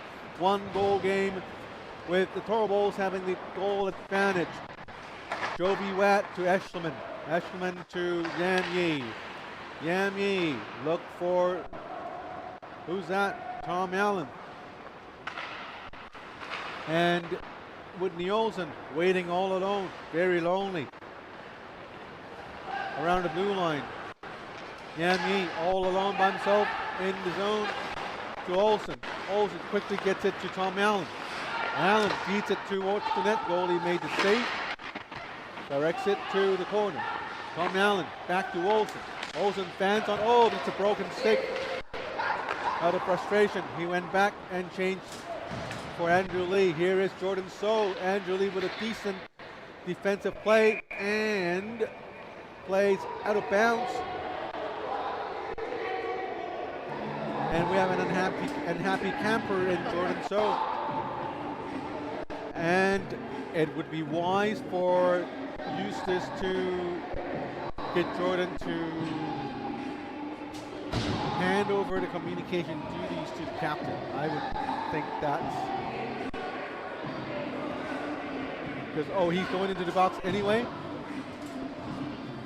He sort of interfered with the goalie, and that's what Psychic Poon says. So Jordan very unhappy, and 2 minutes and 2:10 remaining. It's a 5-on-3. Why no timeout for the Hong Kong Panda? I would have. It's a 5-on-3 for 7 seconds. At least you want to talk about the face-off. And now the first penalized player is out of the box. That's Kenny Lowe. It's a 5-on-4. I'm not sure if everyone on the Panda bench knows that. Now they're in 5-on-3 with a minute 39 remaining in the power play. But on top of that, 10 more seconds in the game. 1 goal game. Look for their goalie to get off the ice for the extra attacker. I still don't understand it. They could have talked about when the goalie should have come out. It would have been a 7-on-5. Oh, I'm sorry, no. It would have been a 6-on-3. Now Tom Allen feeds it to Olsen. Maybe Olsen and this line wants to leave the timer for a little later so they can catch their breath. But you have to remember, if there's no stoppage, there's no timeouts. Here's Borinov. Puts it back down low. 59 seconds remaining, and now they ice it down. No icing for sure. Now it's a minute remaining in the game. Borinov, time to show your stuff, man. Mr. Pavel Borinov. No, he went to number 4, Tom Allen. Fought very hard to get it onside. Here's Borinov. Keeps it in the zone. Yes, he did. Nice chance. Shoots. Block. Oh, he shot Eschleman instead. Now it's an empty net. No icing for, of course. It's still a power play. 12 seconds remaining in the power play. Borinov with the puck now with Olsen. 15 seconds remaining in the game. And we have Ying Yang with the puck. 10 seconds remaining. Borinov to Yam Yi on the left side. Yam Yi with the puck. Fans on it. He meant to center it, but that would do it for the game.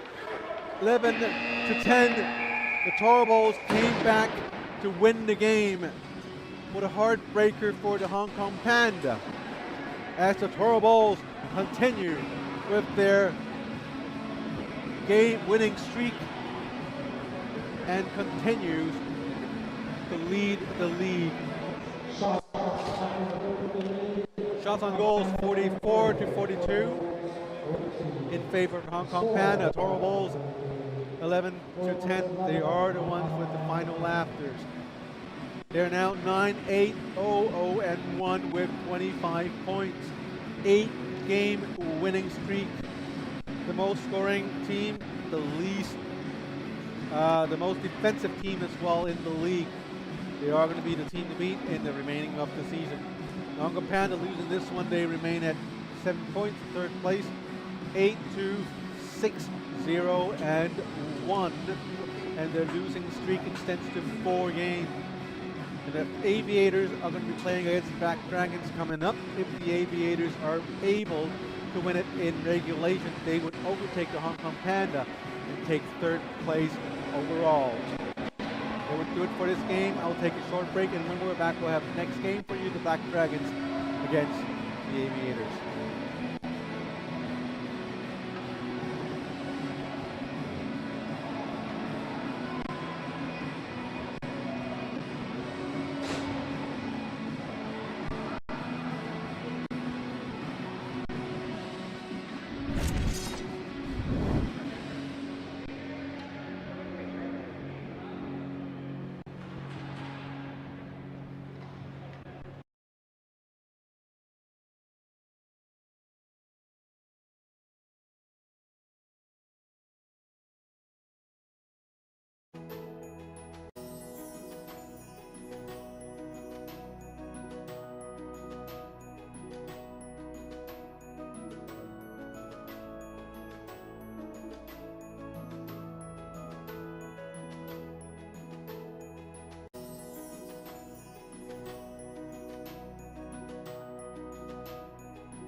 Good evening, folks.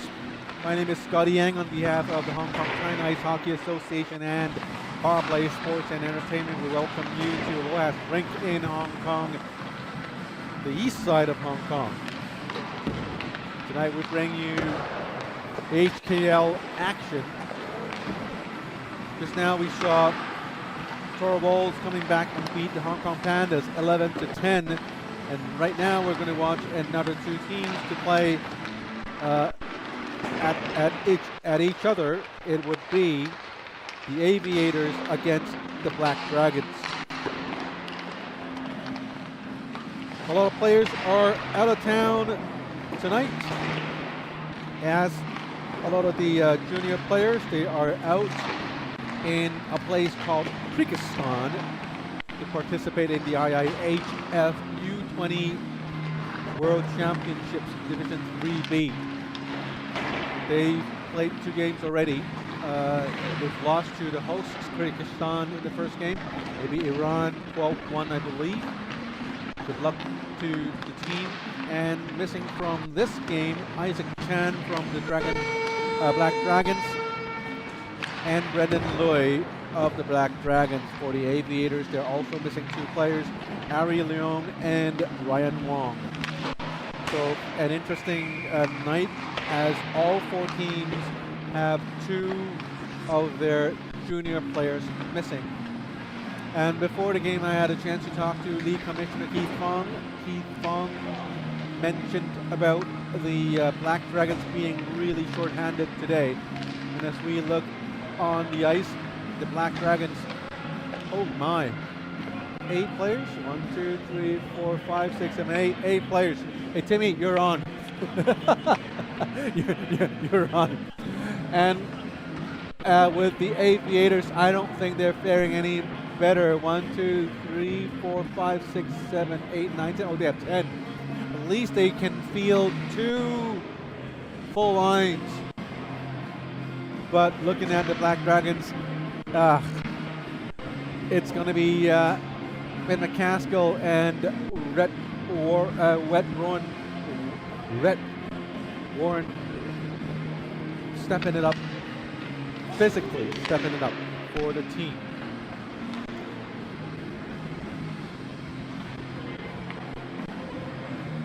Before we go into tonight's game is brought to you by Gatorade, official sports drink of the HKL. Thanks for supporting everyone here at the HKL.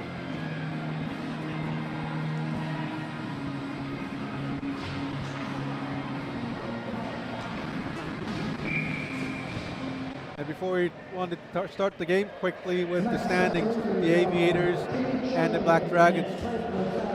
Aviators can move into 3rd place with a win today. They had an explosive game last time around with Jimmy Vanstone, Jesse Lucier, and Julian Chow playing on the same line. It worked beautifully for the Aviators, and this time they're starting the game with Jesse Lucier on the right, Yuno Wang, number 19, on the right wing, and number 25, Gaius Kwong, at center. Mator to Warren. Ikeda on the left side. In the back, Ryan Lee manning one of the points with Ben McCaskill. Gaius Kwong with the steal, going past the blue line. Now we have Rhett Warren.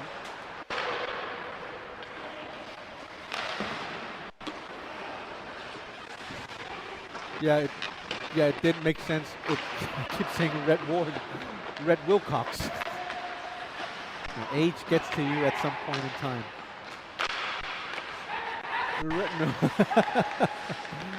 Warren, because Warren Lai, I couldn't remember, played a great game last week. And I can't remember the other Warren, the bar owner from a long time ago. The goalie, the tall goalie, right? Kind of forgot his first name, the Warren. No, his last name I forgot, but it was Warren.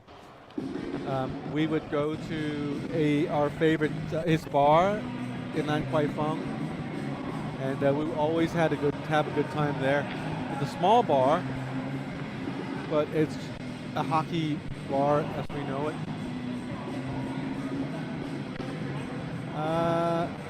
Ryan Lee just left the rink. Probably, I would guess it would be a neck guard or a face shield mask issue. Cage, what do you think, Mr. Psychic? We'll go with the neck guard. So with a real short really short bench, the Black Dragons are in for a challenge tonight. But you know, Ben McCaskill and Rhett Wilcox. Somehow I still wanted to say Rhett Warren. I have no idea why I wanted to do that. But Rhett Wilcox. Sorry, Rhett. Yeah, with Rhett Wilcox and Ben McCaskill, you know, these players, each of them would, you know, fill 2 roster spots. That's how tough they are. And early on in this game, so far, we are seeing a lot of Aviators. Yannick Wong played an awesome game last week, probably one of the best I've ever seen him play. A very experienced veteran defender here in Hong Kong, a locally bred player. Now runs the SWAT Hockey School alongside with his older brother, Theo Wong. Most knows him by the name Theo. Instead his full name, Theophilus Wong. Don't know why he left out the Phyllis part. I don't know. Phyllis sounds good as well. Phyllis Wong, you know. Apparently that's not what he thought. The tour, very important player to play alongside Wilcox and McCaskill.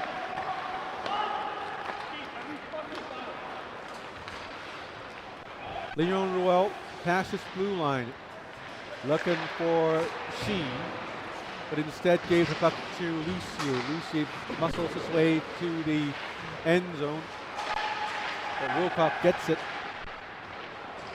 Got run into the boards by Lucier. Gaspon keeps it in.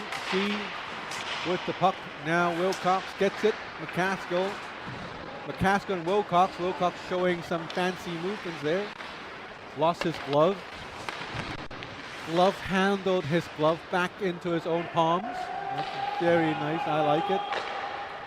Here is Lucier. Nice deke away from Wilcox, who's trying to steal the puck away from him. Here's this. What's this monster looking with all that beard on his face? That's a Bellucci.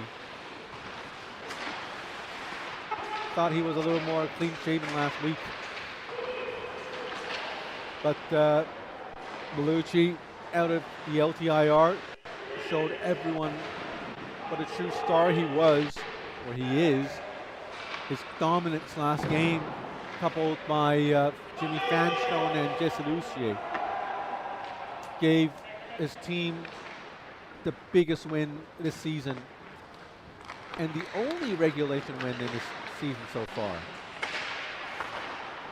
That game also broke a few records in the league, including the most goals scored by 2 teams combined. The most goals scored by a team, that would be 19 goals, the Aviators. And now it's the Black Dragons scoring first this game. And 19-8, it's also a win by the largest margin. So 3 records broken last game around.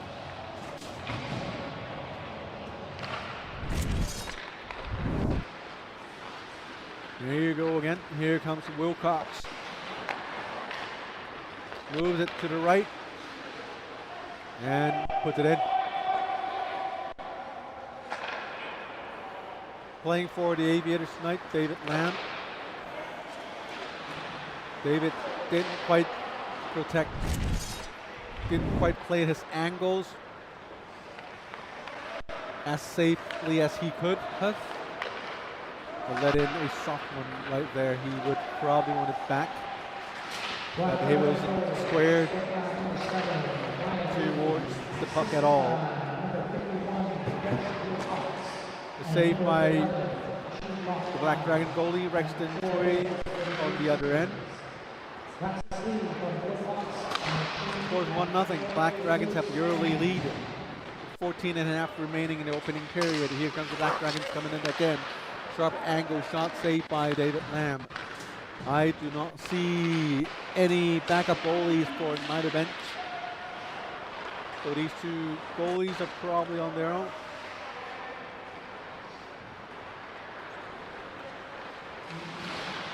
Here's Ben McCaskill coming in. Looks for Latour. Latour misses the pass. Pass goes back to Ryan Lee, number 7. Ryan to Latour. Goes in deep.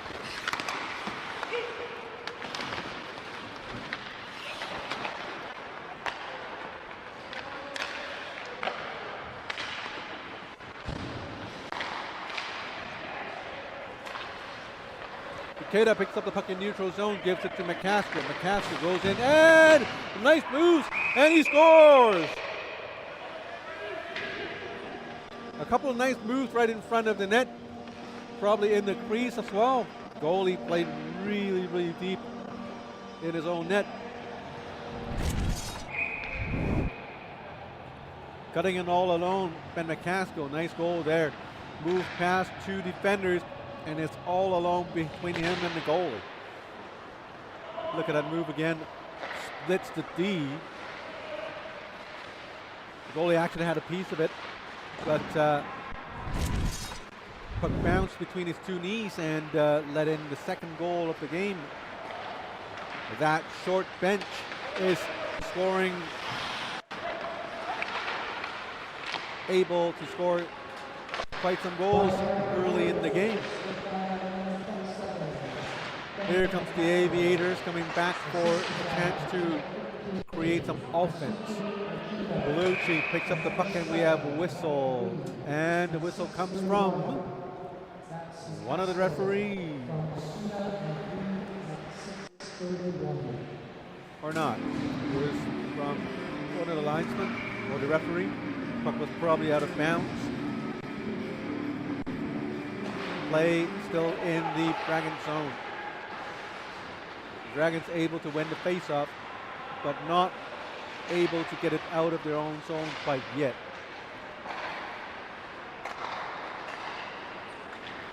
Wilcox ripped the puck. Flicks it across ice to Takeda. Takeda looks, gets it back to Wilcox. Wilcox to Sean Navin. Long shot and they score! 3 unanswered goals. That's Sean Navin, the D. A pretty shot at that. Very nice shot.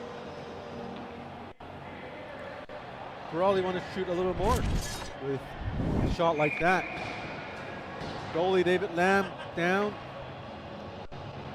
Move the puck around in the right direction, and it hit the top corner in the far side.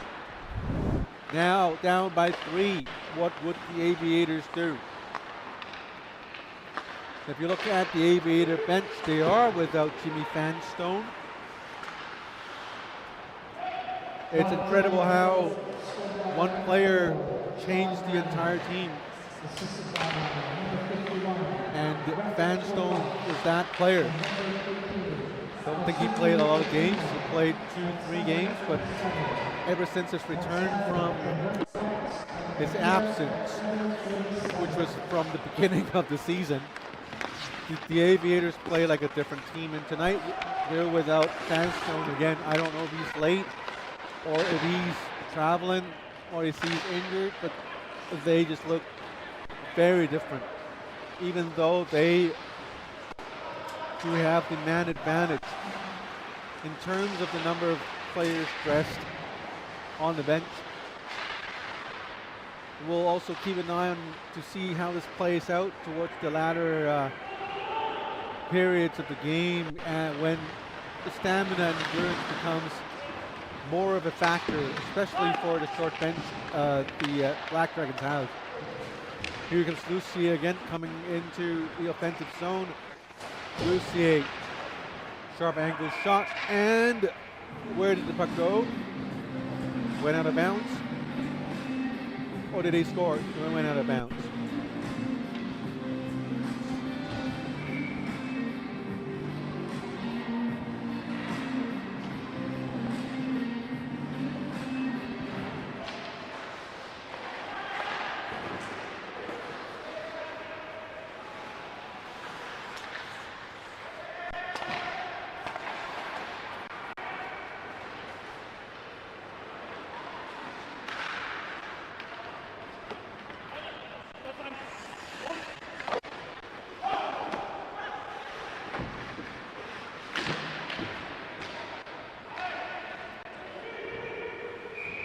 Icing against the Aviators.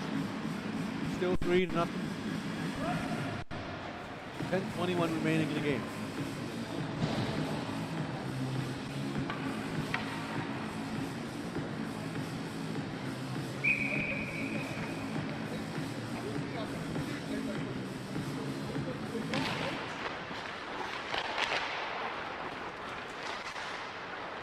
Going back for the puck is Ryan Lee, number 7. Spins around. Number 30, John Ying, still behind him. Natura, nice pass cross ice to Wilcox. Wilcox looks, flips it back to Natura. Natura gets it.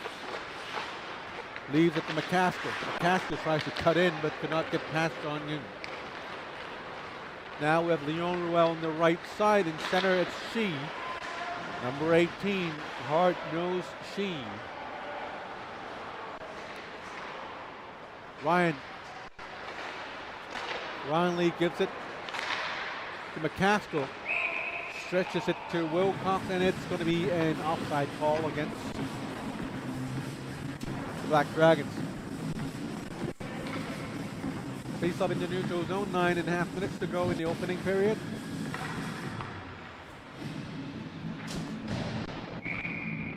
Linesman Robert Wong with the face-off. Yuna Wong of the Aviators managed to put the puck into the offensive zone, but picked up by Ryan Lee. 2 passes later, Ikeda has the puck with a narrow angle shot.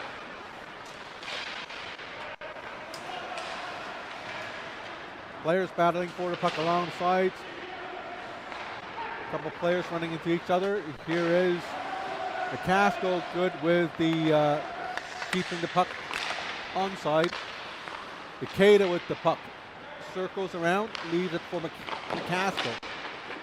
Now the puck's down low. Back to McCaskill. Shot. Goal saved by goalie David Lamb. Now Rhett Wilcox bumped without a helmet. Skates off the ice immediately. That's the right thing to do. But his helmet's still on the ice. It means he can't really get back on ice until our friendly referee crew gets the helmet back to him.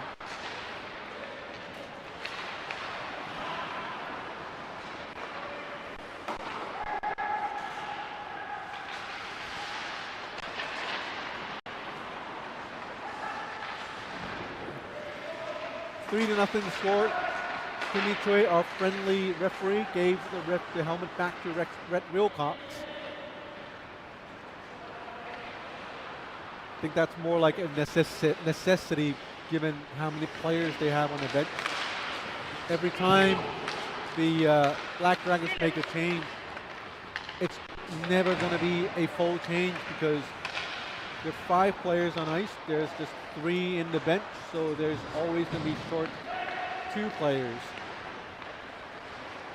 So at some point in time, stamina will come into play. Great shot by Lucier and even better save by Rexton Choi.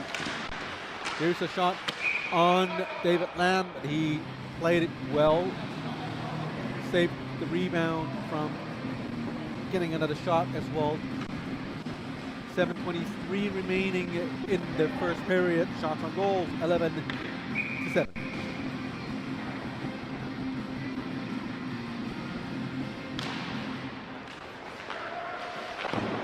Ryan Lee dumps it back in. Number 10, Brian Knowles, tries to squeeze the puck out into the neutral zone. Here comes Ikeda. Ikeda found Joseph Nator. To Ryan Lee, back to Nator. And we have Leon Ruel with the puck. Ruel gets into the offensive zone. Shi Chen Yun on his right. But puck was taken away by the Black Dragons. We have Ryan Lee coming in. Could not get past a defender.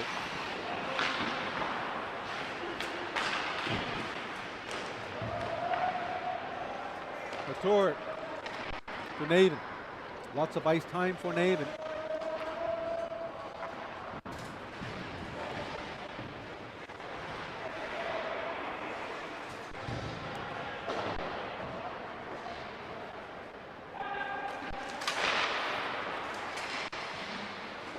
John Young steals the puck in the front. Gets run into the boards by Ryan Lee. No calls there. She with a spin around shot. Goalie made the thing. No, he hit his teammate. Wilcox with the puck. Gets it somehow. The puck ended up in the Nator. Nator made the shot and glove saved by the goalie David Lamb.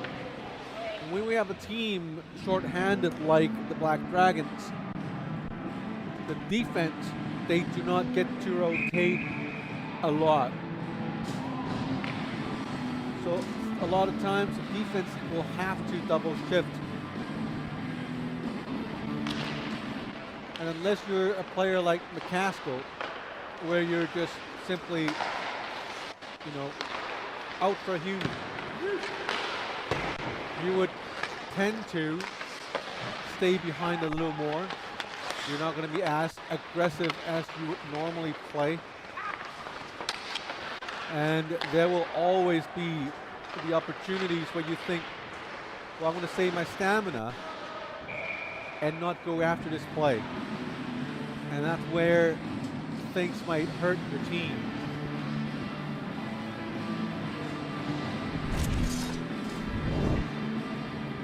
That was shot on Rexton Choi, and you see he flashes his glove. It's very pretty safe.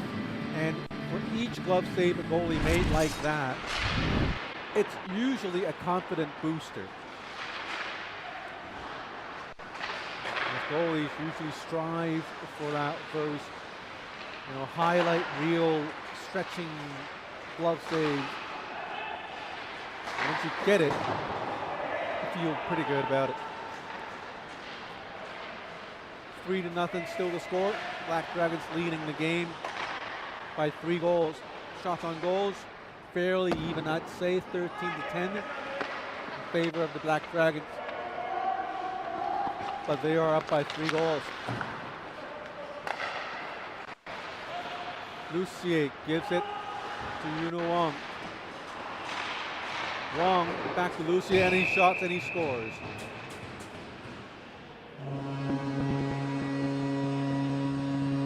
It's always good to have Jesse Lucier as a forward on your team. We've seen so many games where Lucier was forced to play as a D. And personally, I thought he never looked that great as a D. Surely he plays everything, properly as a great D and everything like that. But when he scores, you truly appreciate the power and the skills he possesses. He's just that good. And when you pair a top player like Jimmy Fanstone with him, his skills just exponentially gets magnified. And that's Jesse Lucier. For a team like the Aviators, I think they do have enough good defenders on their team. Number 11, Ryan Wong, moving up.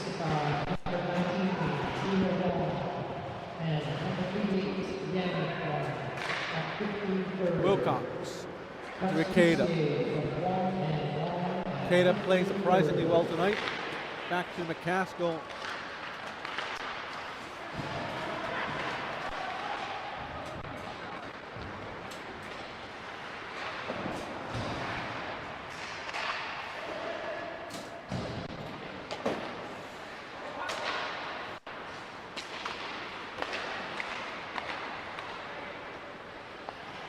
Aviators flip the puck. Lucier gets past the blue line. Onside to Shi Chen-yun. Nice shot. Even better save by the goalie. Pad save. Puck goes back to Ryan Wong. The puck skips past his stick. He had to go back and retrieve the puck.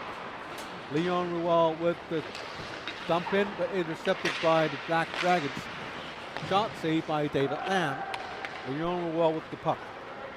Smooth passing to Jesse Lucier. Waits for his teammates to arrive. Ran into the boards by Sean Navin, the hard-nosed defender for the Black Dragons. Shi Chen-yun, shot, rebound picked up by no one. Bounce all the way back into the neutral zone. Finds Dave Bellucci. Bellucci, nice pass to Ruel. Ruel sneaks in on the right. Slowly but surely.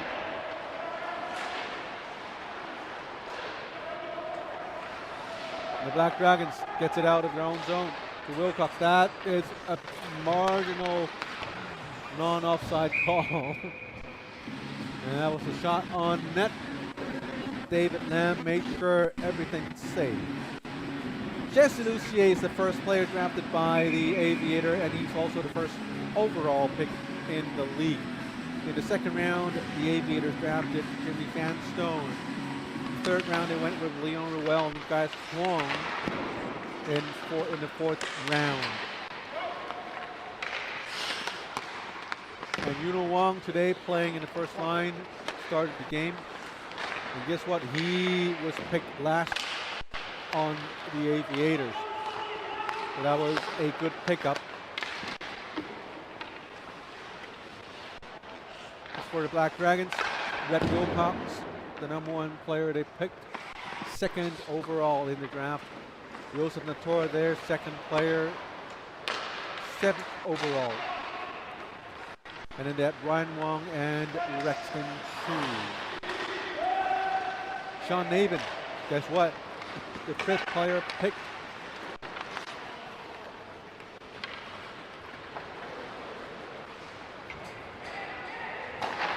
Long shot by John King.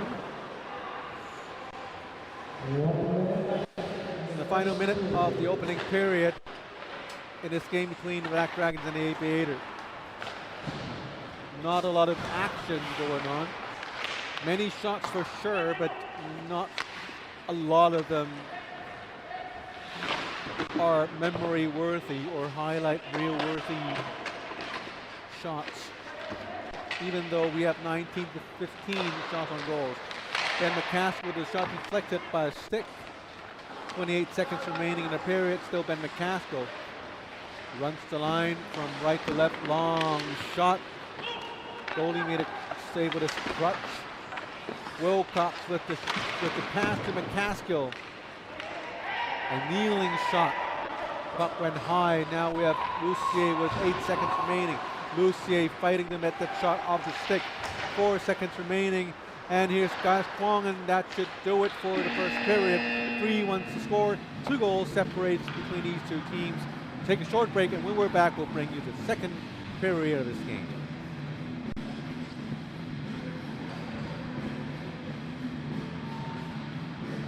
Shots after the first period.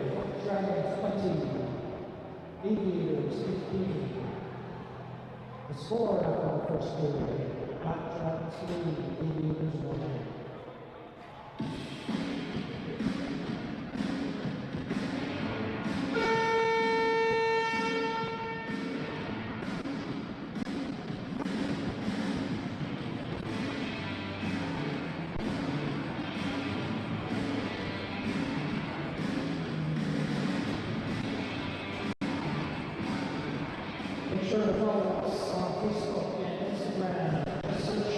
You can also visit our website for more details. Visit www.hotcoffee.com. Second period is underway.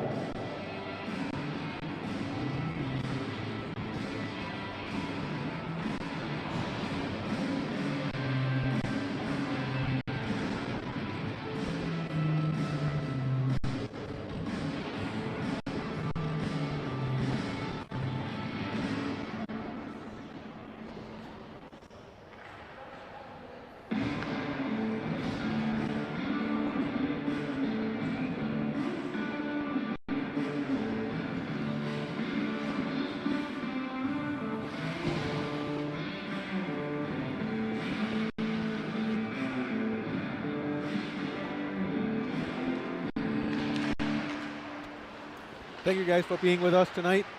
We bring you HKL ice hockey action for you most Monday nights. It is our 9th week of play, and tonight we have our second game between the Black Dragons and the Aviators. It's a battle between the 4th and the 2nd place teams. With a win here tonight, the Aviators can move into 3rd place. And if the Black Dragons would want to finish the season in 1st place overall, they would certainly want to win this game. Score after the first period, 3-1 for the Black Dragons.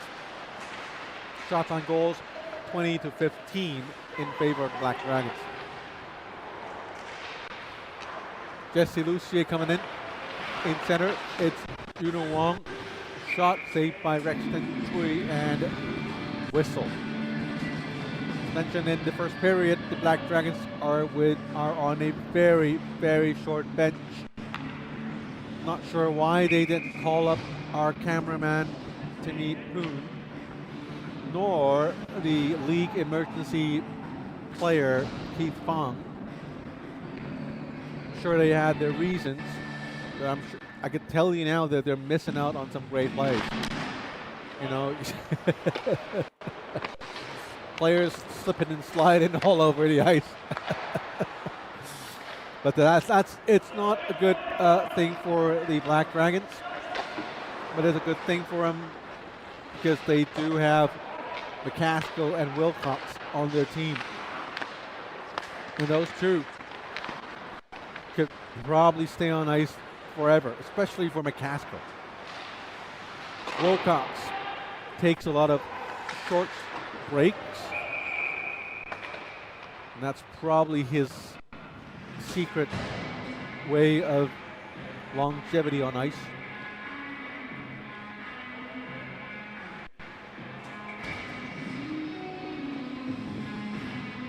And the Aviators, they're down by 2 goals. They did come back with a goal, but don't forget the 3 goals, it was in concession, well, in consecutive fashion. Succession, no. They're in succession. Sorry man, English is not my first language. I'm a native Chinese speaker lah. I speak Chinglish very well. 18:08 remaining in the second period. Black Dragons back to puck down deep for an icing call. If you're down by so many bodies, icing the puck is never a bad option.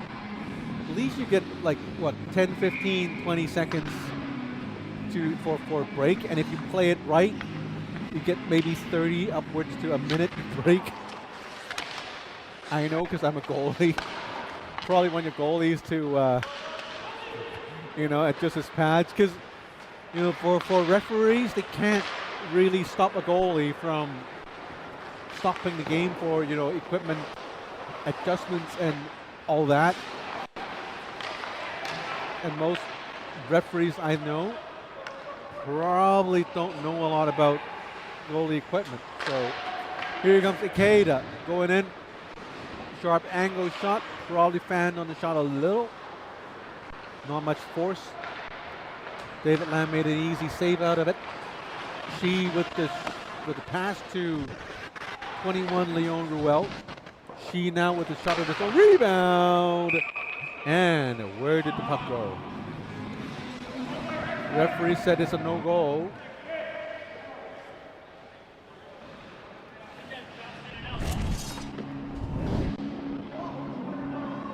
And the replay says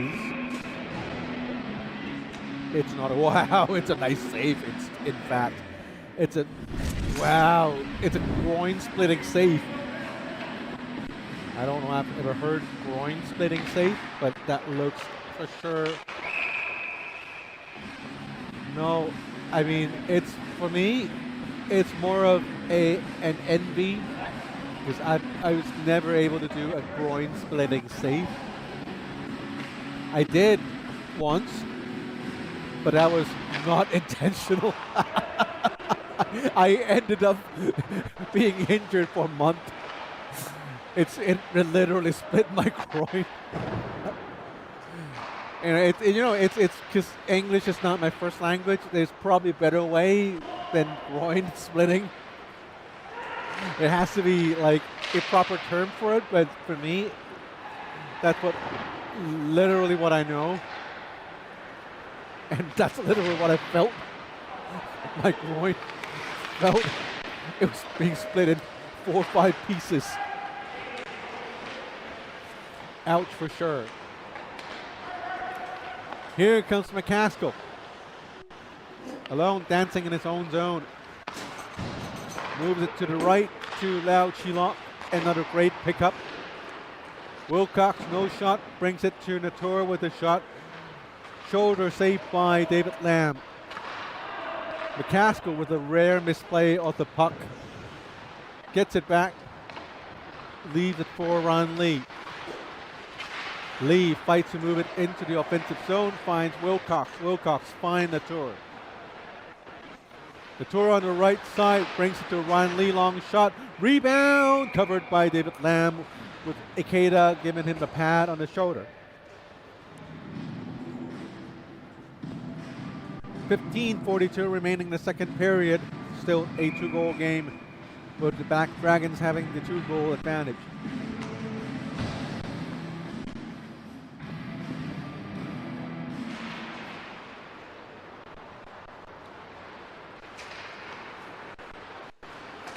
Tonight's game, don't forget, it's brought to you by Gatorade. Quench your thirst with Gatorade. There's a nice centering pass by Dave Bellucci. Intercepted by the Black Dragons. Here comes Ryan Lee. Backhand to Ikeda, shoots one, times it, and saved by David Lamb. Nice save right there.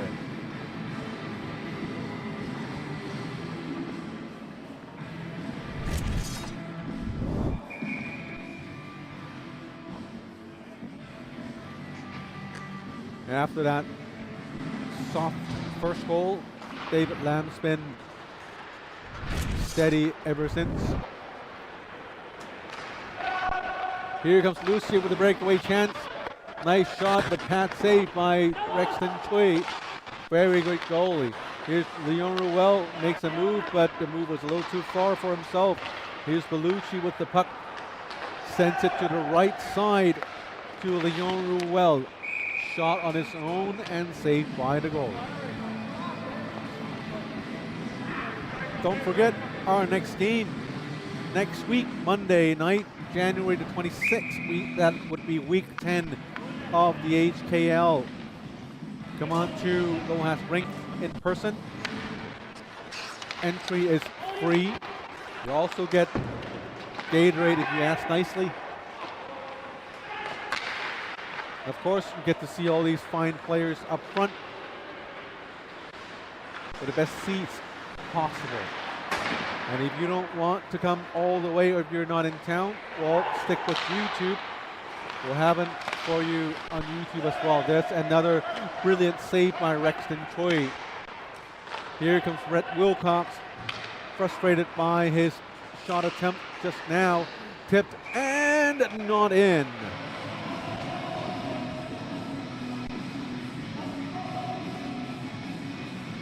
That was a great save by Rexton Choi just now. Take a look at this save again. Cross ice again, and a sliding save keeps his team with a 2-goal lead. Couple of shot attempts by the Black Dragons. Now the Aviators puts it back into the other side of the rink. Here's Leon Ruel on the left side. Shi Chen Yun waiting in front of the net, but puck was intercepted and moved back into the neutral zone. Now puck is in the Aviator zone. Yannick Wong gives it to the right to Leon Ruel. Ruel back to Yannick Wong. Here's Sean Ng with a long shot save by Rexton Choi. Lau Chilok brings it up. The tour sends it to the left side. Number 83, Lucas Lau. Sean Navin tries to extend it back to Lau Chilok. Finds Lucas Lau.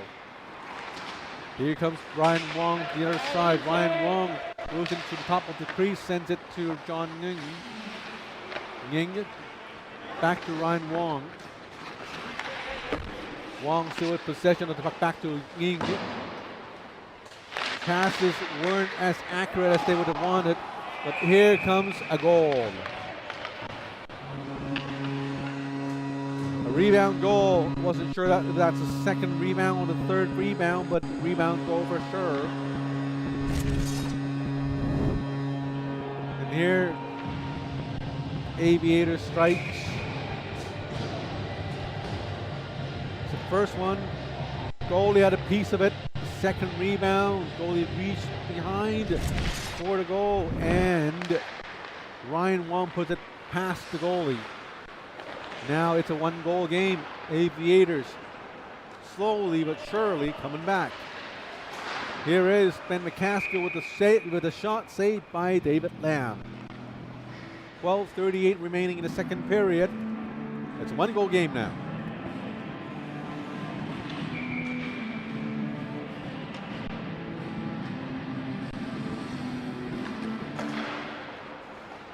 Aviators goal, scored by number 11, Ryan Wong, assisted by number 18, Shi Chen-Yun, and number 21, Leon Ruel, at 7:08.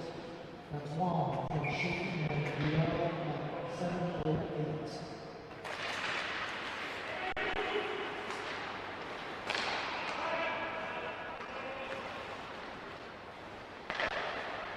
Ryan Lee to McCaskill, back to McCaskill.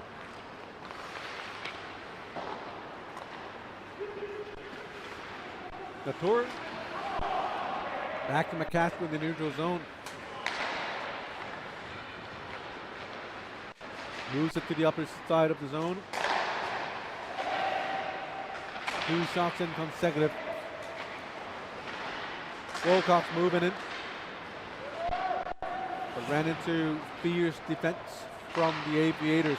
Brian Knowles to Yuno Wong. Tries to give it to Gaius Wong.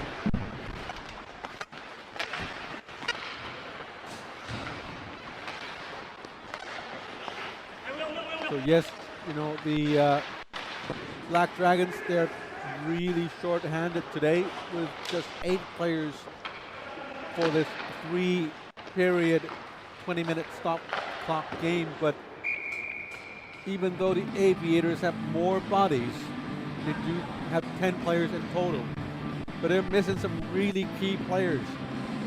72, Jimmy Fanstone. 60, King Ho. Number 16, Jeffrey Tai. 61, Francis Lam. Number 4, Julian Chow. Number 8, Solomon Kim. I don't know. I thought I read the entire roster of the player, of the team.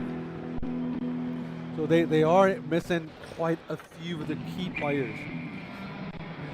And if you look at the Black Dragons, their key players, they're almost all here. McCaskill, Wilcox, Ryan Lee, the tour, they're all here. Now we have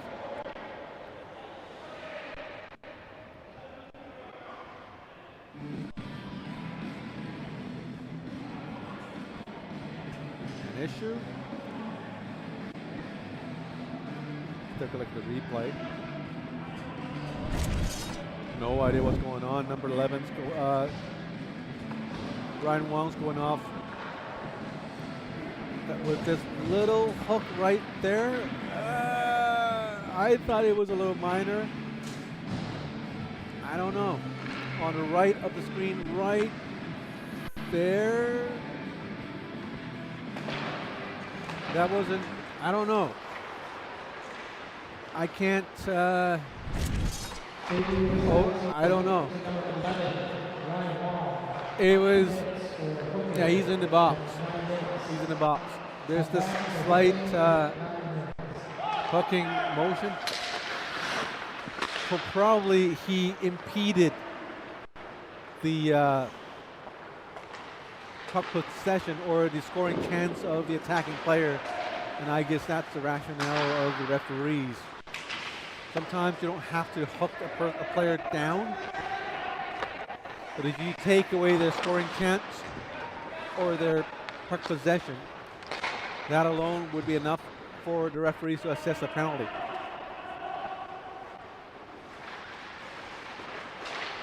So nonetheless, it's a power play for the Black Dragons. Number 11, Ryan Wong for the Aviators in the box for another minute.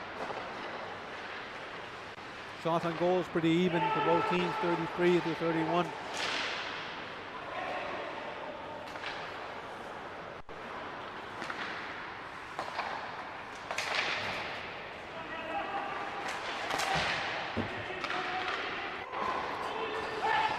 Puck ice down into the other side of the rink. 30 seconds remaining. Latour slamming his stick around the boards in his own bench, and there's the goal. Latour frustrated. And here comes one of the unbelievable players in Redwood, because you could see how tired he was. I would not want to be on ice for that team.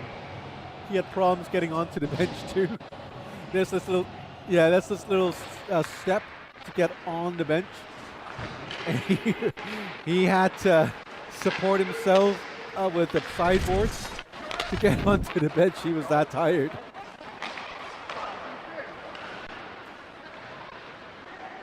And that's 4-2. The Aviators back within 2. But they're not completely out of it yet. They're still down by 2. Here comes Yannick Wong. Lucier coming in. Oh, nice moves. Now he gets behind the net, circles around, leaves it for Yannick Wong. Wong centering pass, saved by the goalie Rexton Tui.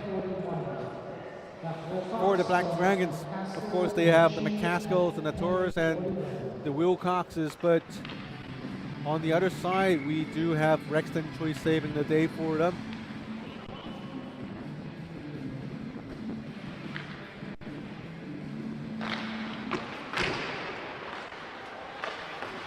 As for the Aviators, their goalie, King Ho, not here tonight.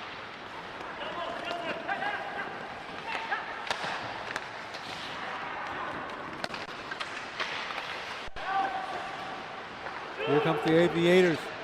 Yuno Wong. Ryan Wong to Yannick Wong. The Wongs. Ryan Lee. Sends it down, finds Latour. Latour does a quick deke. Stolen by Yannick Wong. Yannick will speed down. Could not get past the blue line. Now he does. Jesse Lucier with the puck to Yannick Wong. Yannick! Oh, it was way too hard. Ooh, Lucier with a big hit on the boards. Just missed Lucas Lau. John Navin getting in for a change. In comes Wilcox and McCaskill, the golden line for the Black Dragons. I don't know. Black Dragons, golden line's probably not the right term. The dark line. Coming from the dark, it's McCaskill and Wilcox. Here comes Lucier. Lucier against McCaskill. Lucier dangles. Tries to flip it back to Runo Wong. Wilcox steals it. Wilcox to Lau Chilok. Lau Chilok tips it, but bounces into the corner. McCaskill shoots, saved by the goalie. Still McCaskill. Long shot, hit a skate, rebound, and scores.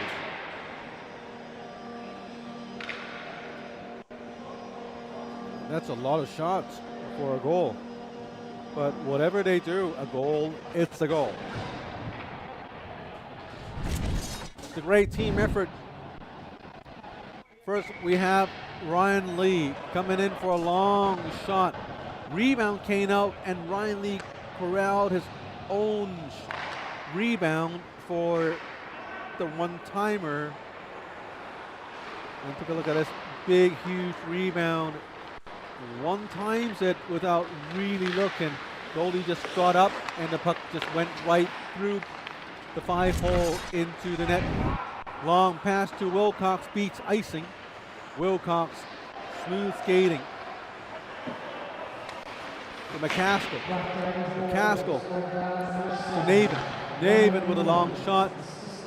Goalie had a piece of it. Rebound picked up by Shi Chen Yun. She banks it off to John Ying. Ikeda. To Lucas Lau. Dumps it in.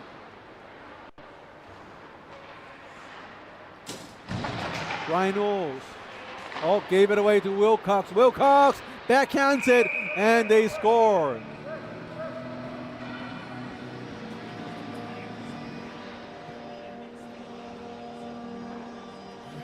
He was too tired to celebrate.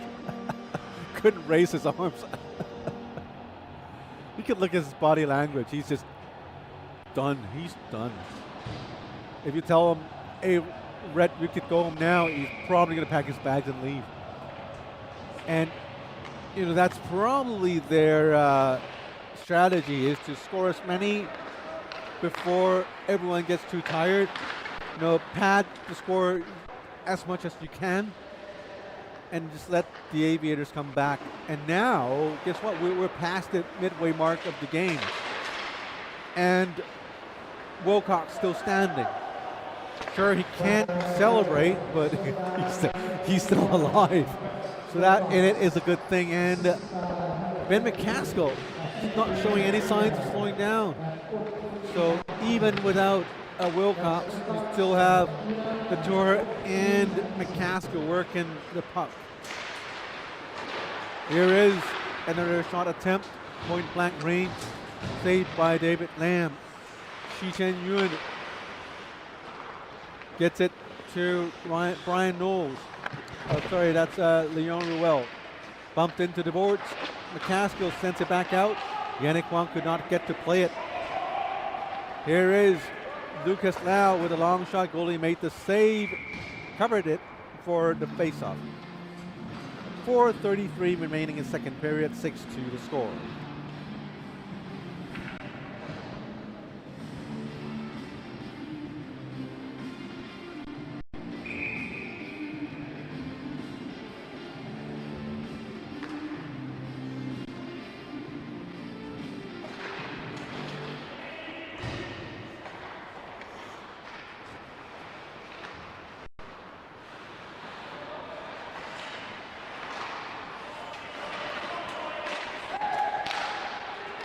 Nice hustle play by the Aviators. Oh, almost had it.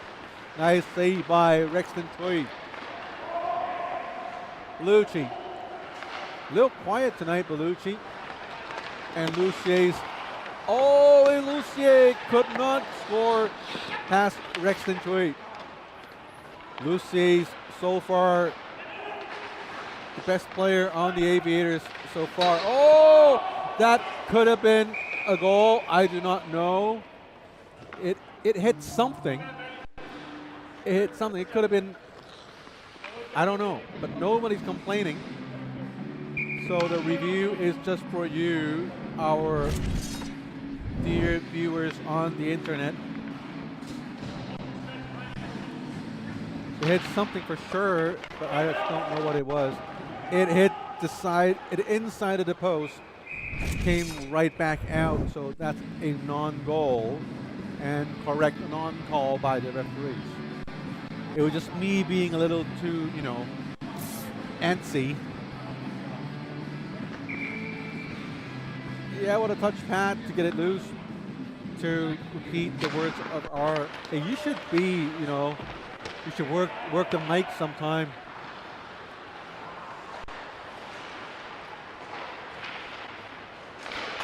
Six to 2. I'll find a way to get you another set of mics. Right now, it's the distance between you and the computer. It's not allowing you to talk. We'll find a way. We'll eventually find a way. Here's Bellucci. I said he was a little quiet today, showing me that, yeah, he's going to shine. And maybe because he has been relatively quiet so far in the game, towards the end, I think you guys are going to see a lot of Dave Bellucci's coming at the other side of the rink.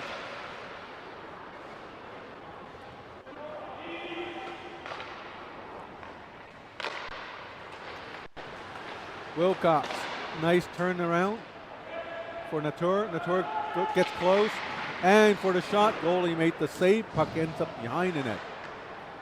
McCaskill going after the puck. Still Black Dragons. Now the Aviator has it, gets it out of their own zone, but only so far into the neutral zone. McCaskill coming back at it again. And Lucy stole the puck. Moving it up front. Wilcox moves it into the slot, shoots, blocked by a player. And now Lucas. Jesse Lucier. Yannick Wong with a big slap shot. Missed everything. Puck bounced into the Black Dragons' possession. And we have Leon Ruel coming at it again. Ruel on top of the slot, shoots, blocked by Sean Nabin. Ryan Lee sends it to the left side. Now Chilok, past the blue line, into the slot. Nice move, blocker saved by the goalie. And puck went out of bounds for a face-off in the Aviator zone. A lot of tired legs. David Lamb, visibly tired. Ben McCaskill, Rhett Wilcox, all tired, all beat. We could really use some fresh pair of legs here. Guys, if you're missing the game, and if you're still watching the game on YouTube, come on down, help the team. Even if it's just for one single period, the teammates would love you.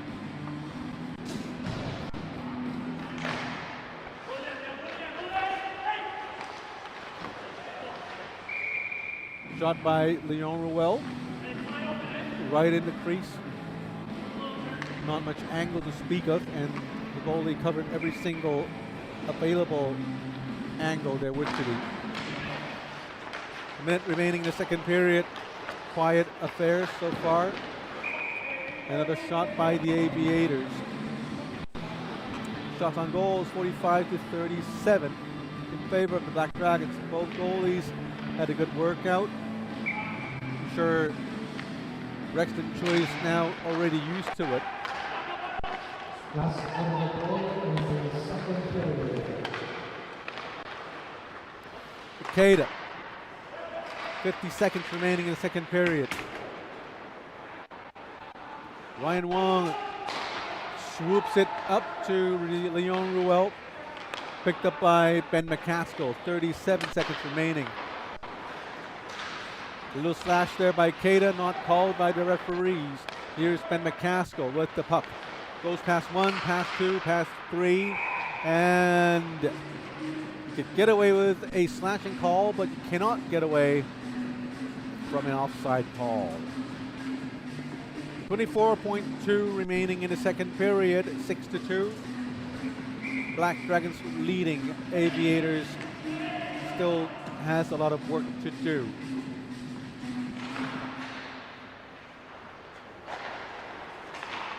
There's a draw won by the Aviators. Here is Shi Chen Yun. Shi on the right side to Leon Ruel. Tries to shoot, intercepted. Now Yannick Wong has it. Yannick Wong moves up close, shoots, rebound. Both saved by Rexton Choi. Now we have Brett Wilcox sending the pucks down the ice. And they would do it for the second period. 6-2 the score. Black Dragons leading the game in the second period. Shots out of the second period. Black Dragons 45, Aviators 39. The score after the second period. Black Dragons 6, Aviators 2.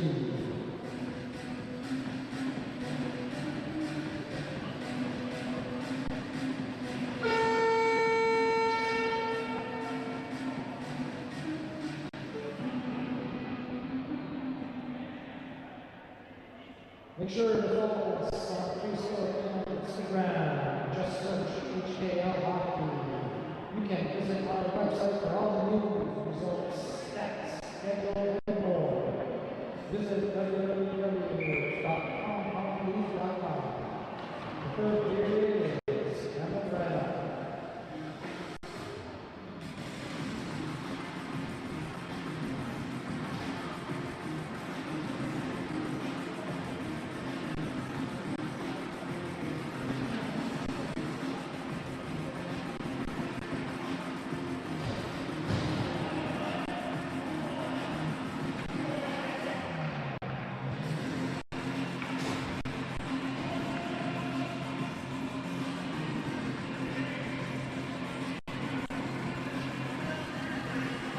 Today's game brought to you by Puck Empire, your #1 source for North American hockey news.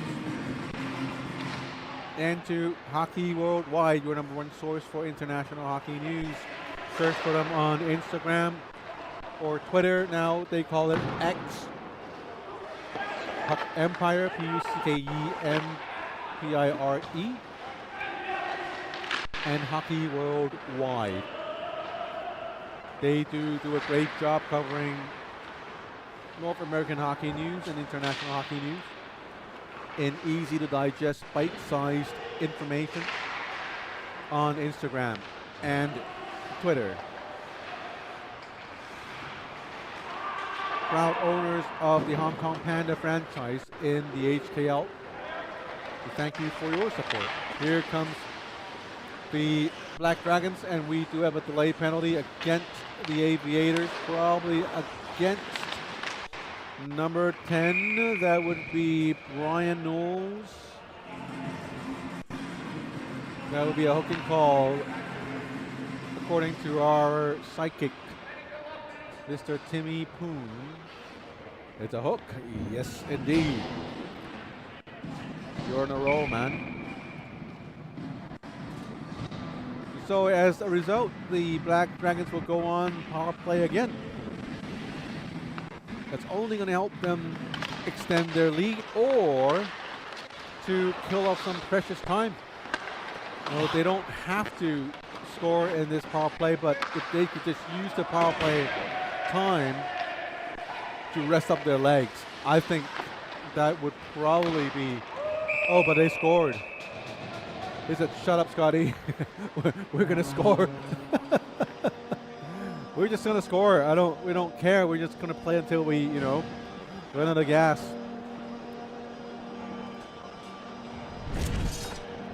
That's another goal for the Black Dragons. Look at how they play the power play. Moving the puck along the sides. A sharp angle shot. Just beats David Lamb. Caught David Lamb at a bad angle and decided to make the shot. Now it's a 5-goal game coming in. It's Lau Chi-Lok again. Wilcox slides it, whoa, past the crease. Almost has it. Shi Chen-yun. Back to Yannick Wong. The Aviators tonight look like a completely different team from last week. Only able to score 2 goals tonight. Last week against the Hong Kong Panda, they were able to create and score 19-19. Just 1 goal shy of 20 goals in just 60 minutes. That's a goal every 3 minutes.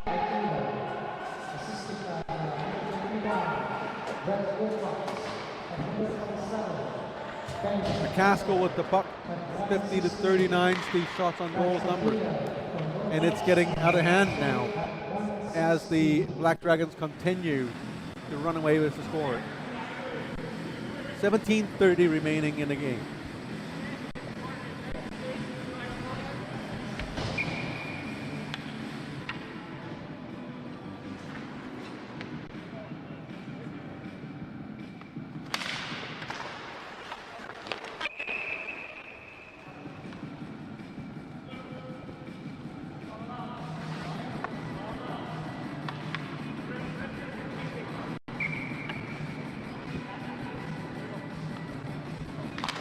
Face off in the Aviator zone.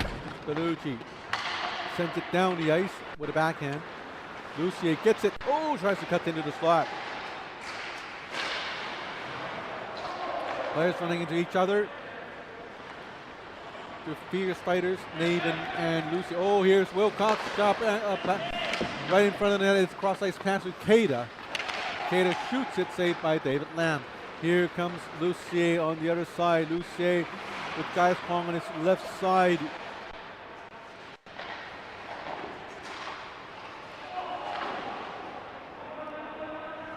Tonight there's just nobody got to work with Lucier tonight.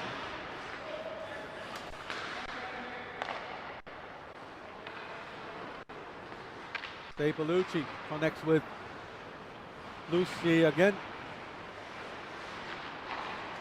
But Bellucci plays a little different style compared to Eustace last game. Oh, that's a goal. That's a goal.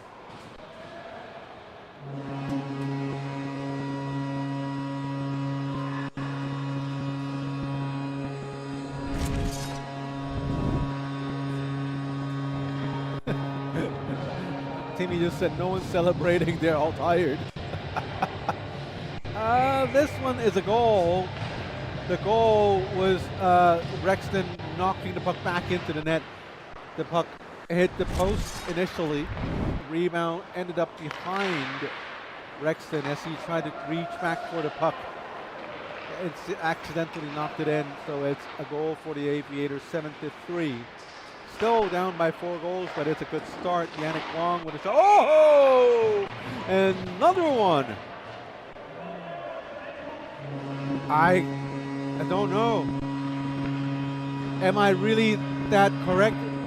Like, Black Dragons running out of gas in the 3rd period. Aviators coming back with two more bodies. I don't know. I don't know.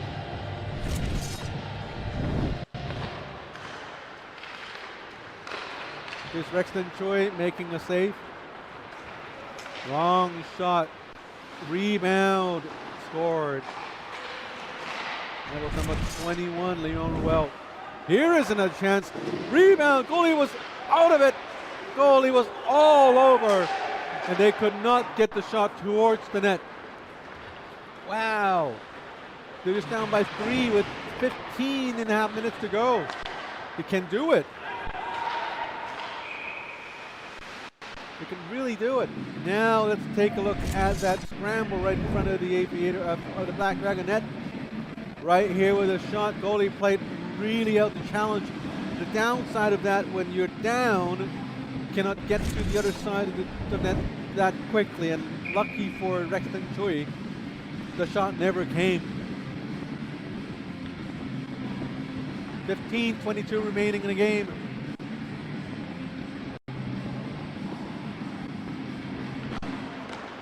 Aviators third goal, scored by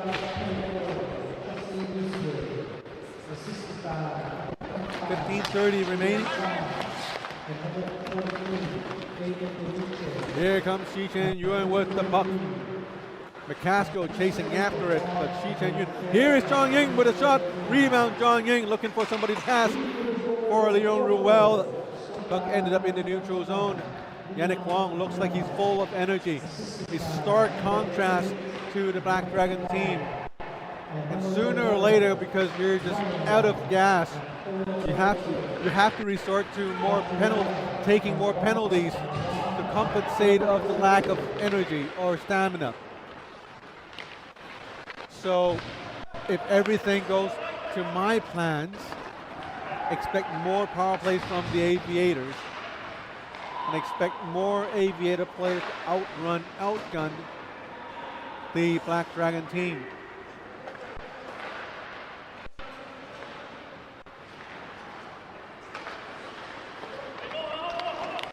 Nice move.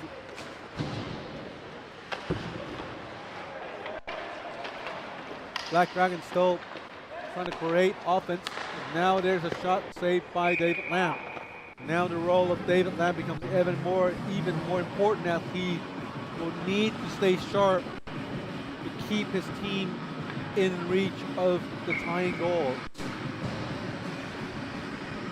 You know the Black Dragons are tired, because you are also tired. But you can't be as tired as the Black Dragons, so you give 2 extra bodies. There should not be a time where the Aviators would have to double shift, because they have 2 full lines. But here you go, they gave away another goal. That's such a dejecting, deflating goal right there for the Aviators. Now when you look at the placement of David Lamb right here, he's already down, but he's not entirely facing the shot. And that's why he left the far side top corner open. And you'd also have to give kudos to the Black Dragons, who was able to put that puck into that small little 3-inch pocket on the far side. That's an incredible shot right there. Now, just like that, they're back with a 4-goal lead over the Aviators. Almost gets another one, as the centering attempt to Ikeda was broken up by the Aviators. Lucier grabs the puck, sends it down the right side to Yuno Wong. Lucier comes from the back, ran down by Ryan Lee, and immediately the referee's arms goes up for a penalty against the Black Dragons, and it looks like Ryan Lee's going into the box. 12:39 remaining for it. It's a 4-goal game for the Aviators to play catch up.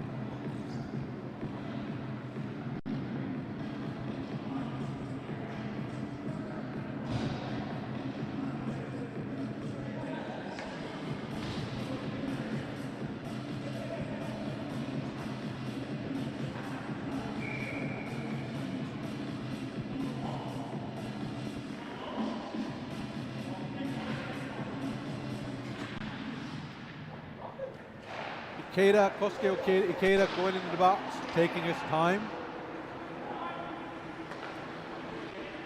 Probably unintentional. We know what a sportsman Ikeda is.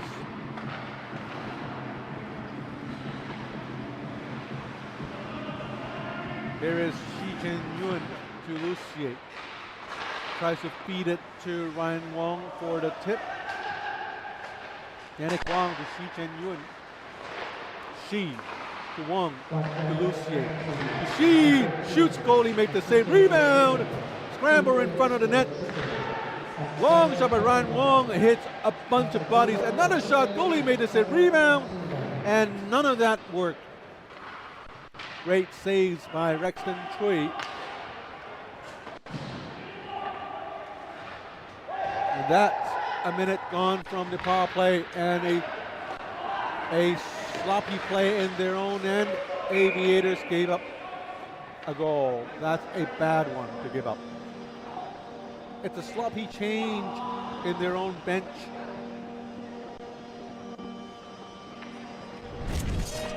And see if we could get and it just, Notorious took advantage of it. Ran into the net and put it past David Lamb. There it is again.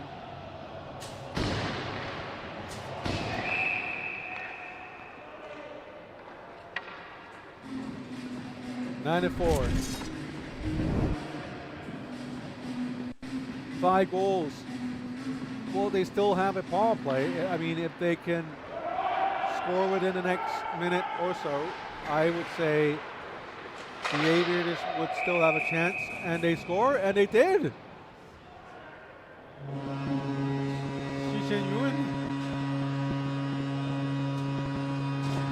What are we seeing today? Weird game. Very weird. Here's Rexton Chui from behind the net. Nice feed there, and Xi Chen-yun, quick shot to the far side. Low this time. And we're back to a 4-goal game. So the Aviators, according to me, the commentator guy, they still have a game. In a 4-goal game. You know, the Black Dragons, their stamina situation, it's just going to deteriorate. No way they're going to come back from all of that. But you got to be able to take advantage of the gap. Like you have to just rush harder, go in a little harder. Long shot by Yannick Wong. Shot blocked, and we have a breakaway by Lucas Lau. Lucas Lau shoots.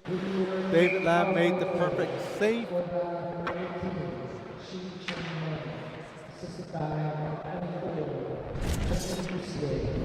At 8:35. That's shooting from Lucier at 8:35. 10:36 to go. A little more than half a period left in the game. If this game goes overtime, it's going to be the least favorite thing for the rink staff and a camera buddy, Timmy Poon. Nobody wants that.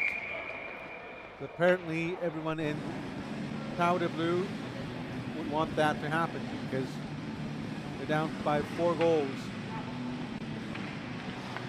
It's going to take an incredible comeback for them to score 4 in a row to get the score just to even. They do have the talent, they do have the skills, and they do have the endurance, I think, as most of the players are still looking pretty fresh, even at this point in the game. And as for the Black Dragons, you could tell every single player who's not on the ice right now for the Black Dragons, they're exhausted. This is their beeline right now, and they're there on ice to buy time for McCaskill, Latour, and Wilcox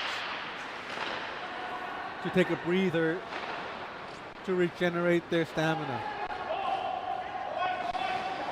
But if you played enough NHL 26, you know your stamina comes back real slow, and the maximum when it's gone, your maximum is like damage for good. This game, at least.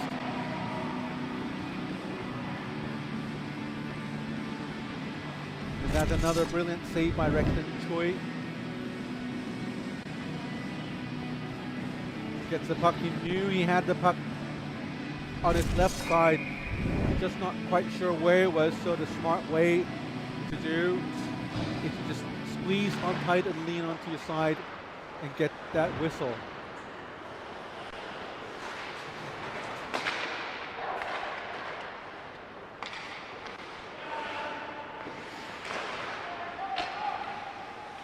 .908 remaining in the game. 59:53 remaining. And I think stamina for goalies would also come into play right now, as David Lamb would have already had at least 59 shots on save, and Rexton 53.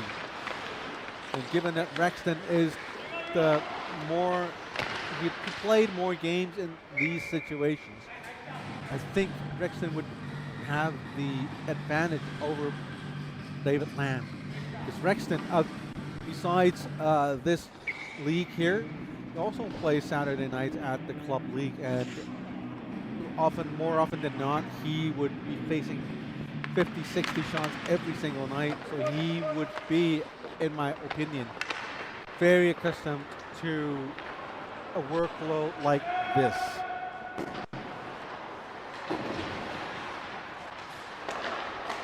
Here comes the Aviators with a sharp angle shot. 8 minutes, 20 seconds remaining in the game. Shi Cheng-yun waiting in front of the net. Now he corrals, he grabs the puck, sends it to number 11, Ryan Wong. Long shot saved by the goalie. Rebound picked up by the Black Dragons, and we have Jesse Lucier with the puck. Gave it away to Latour. Latour with the puck. Not in any rush. Banks it off the boards for McCaskill. But the puck was shot a little too hard. Lucier with the puck. Now going in, Lucier with speed. You don't see that speed from the Black Dragons anymore, as everyone exhausted. Here comes Lucas Lau, dumps it in. Nobody there with the Black Dragons. Nobody bothered to chase after the dump. Yeah, it was a dump, all right, but there was no chase. Here's Leon Ruel, number 21, with the puck to Lucier, shoots. Goalie had a piece of it. Rebound goes into the corner. Yannick Wong. Look at the Aviators, still full of strength. And behind the net, there was this battle. McCaskill.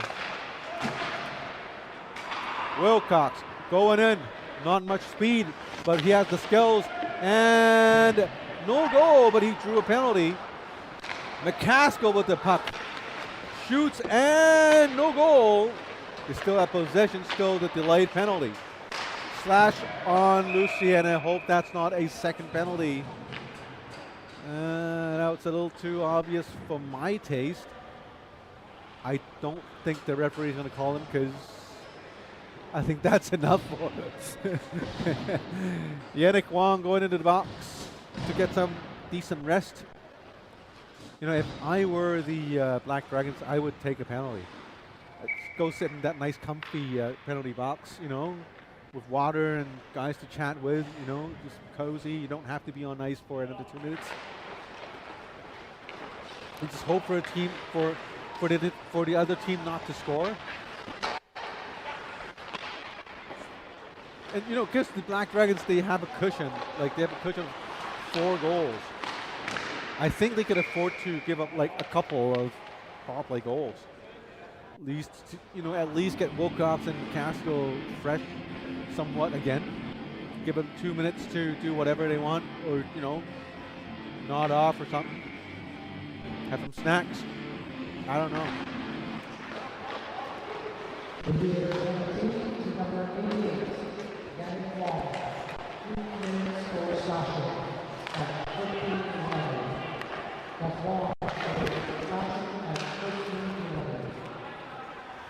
Sean Navin with a long shot, pucks bounce. Quite a bit, ends up in Ryan Lee's stick. To Sean Navin. Latour to Wilcox to Sean Navin with a long shot. Ikeda with a rebound. Here is John Ying. In panic, he just iced the puck down into center ice. Here's Wilcox. Unable to get it in. Plays it back. Cycles it back to Navin. Ikeda. Ikeda banks it off to Natur. Natur nicely received. Gets past. The stick tangled with Brian Knowles' stick. Knowles a little quiet tonight. Ikeda to Wilcox. If the 8 men Black Dragons were able to pull off this win, I think it's something very special. Here comes Gaius Kwong. Feeds it to Ryan Wong. Nice goal! Gaius Kwong to Ryan Wong. Short-handed goal, a much needed goal. And with that goal, all of a sudden, they're within 3. You know, all of a sudden, everything's possible again.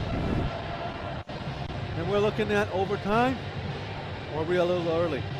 But it's a nice play. Ben McCaskill unable to fend up the 2 attackers going his way. It's a short-handed goal. Here comes Shi Chen-yun going in all alone, shoots, saved by, blocker saved by Rexton Choi. Puck was blocked, deflected out of bounds. And it's a 3-goal game with less than 5 minutes to go. Exciting game so far.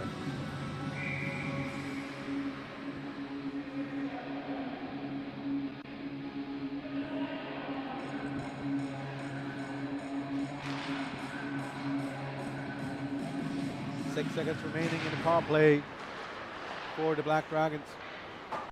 And it's the Aviators who gets this puck. And now Yannick Wong comes back out on ice. Jesse Lucier dumps it in. Nobody there to get it. Black Dragon, outpaced by Shi Chen-yun. And Jesse Lucier to Shi Chen-yun. Leon Ruel's there in the back. Oh, nice play. That's not a nice play. Gave it away to Lucas Lau. Lucas Lau goes all the way back into the slot. Wow, Leon Ruel. What a misplay. That was I'm sure the tiredness must have come into play. Now 4 more minutes to go. It's crunch time for the Black Dragons. Can they hang on to the 3 goals and beat up the Aviators?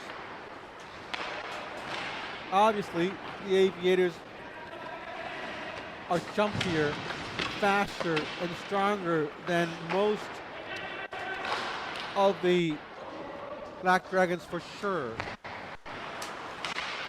But would that be enough to beat Ben McCaskill and friends? Ben McCaskill, seemingly the guy who never ever gives a game up without pouring in his 200% effort.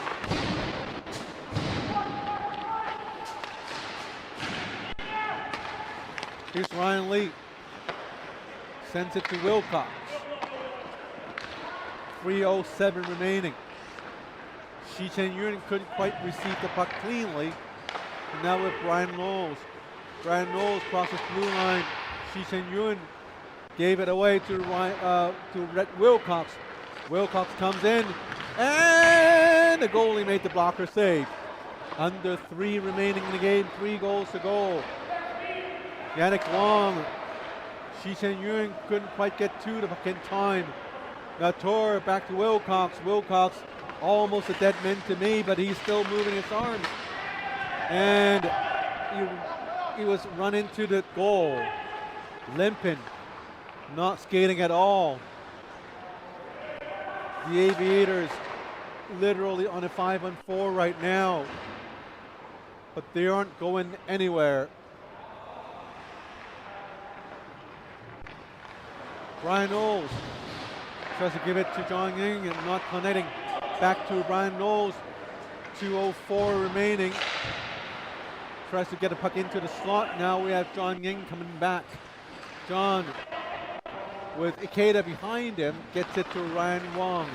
Wong to Gaius Kwong. Kwong with some individual stick handling into the goal line, long shot by Lucier. Goalie made the save, a minute 40 remaining, still down by 3 goals. Let's see if the Aviators can get back into the game. With so little time left, shoots and no goal.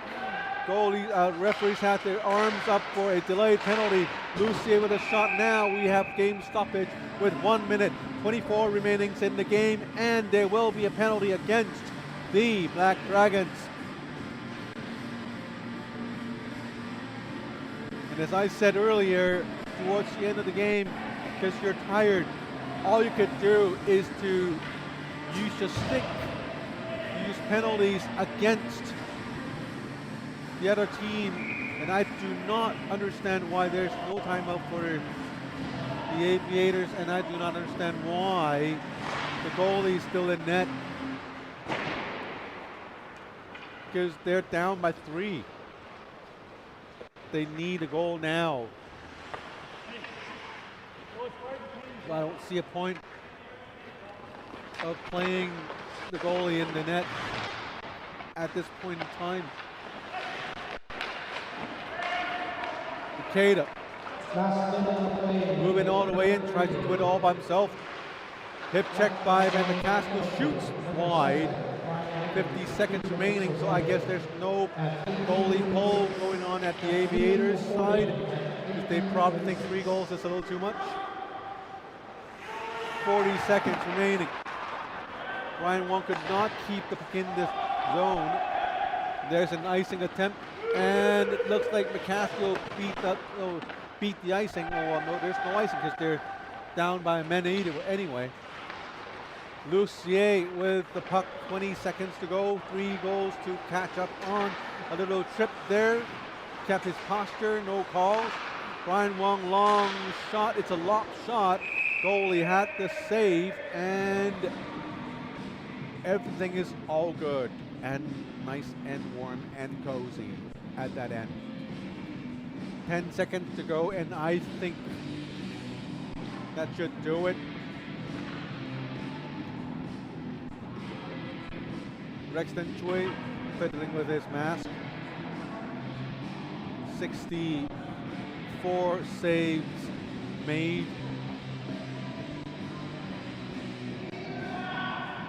I mean, 60 shots, 60 saves made so far this game.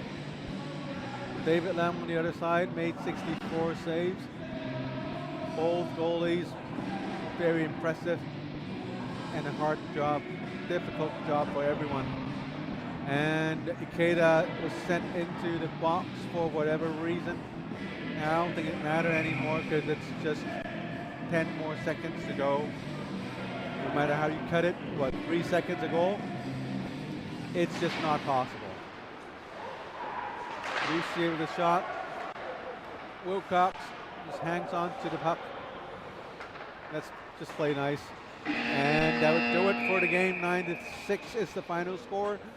The 8 men Black Dragons pulled it off and beat the Aviators 9-6. Take a look at the standings, not including the 2 games tonight. Black Dragons goes to 9-5-3-1-0, 17 points. They're catching up onto the Toro Bulls. The Toro Bulls also won today. They extended their winning streak into 8 games. So they're now 25 points in standings. Hong Kong Panda and Aviators still remain 2 points between each other. The Aviators can still catch the Hong Kong Panda next week. One more time to remind you guys, next week it's our week 10 games, 2 games for you again, and January 26th. Everyone on behalf of our warm and fuzzy camera buddy Timmy Poon, our referee crew, scorekeeper crew, and our rink staff, and alongside with Power Play Sports and Entertainment and Hong Kong China Ice Hockey Association. Good night, everybody. My name is Scotty Yang. See you next week.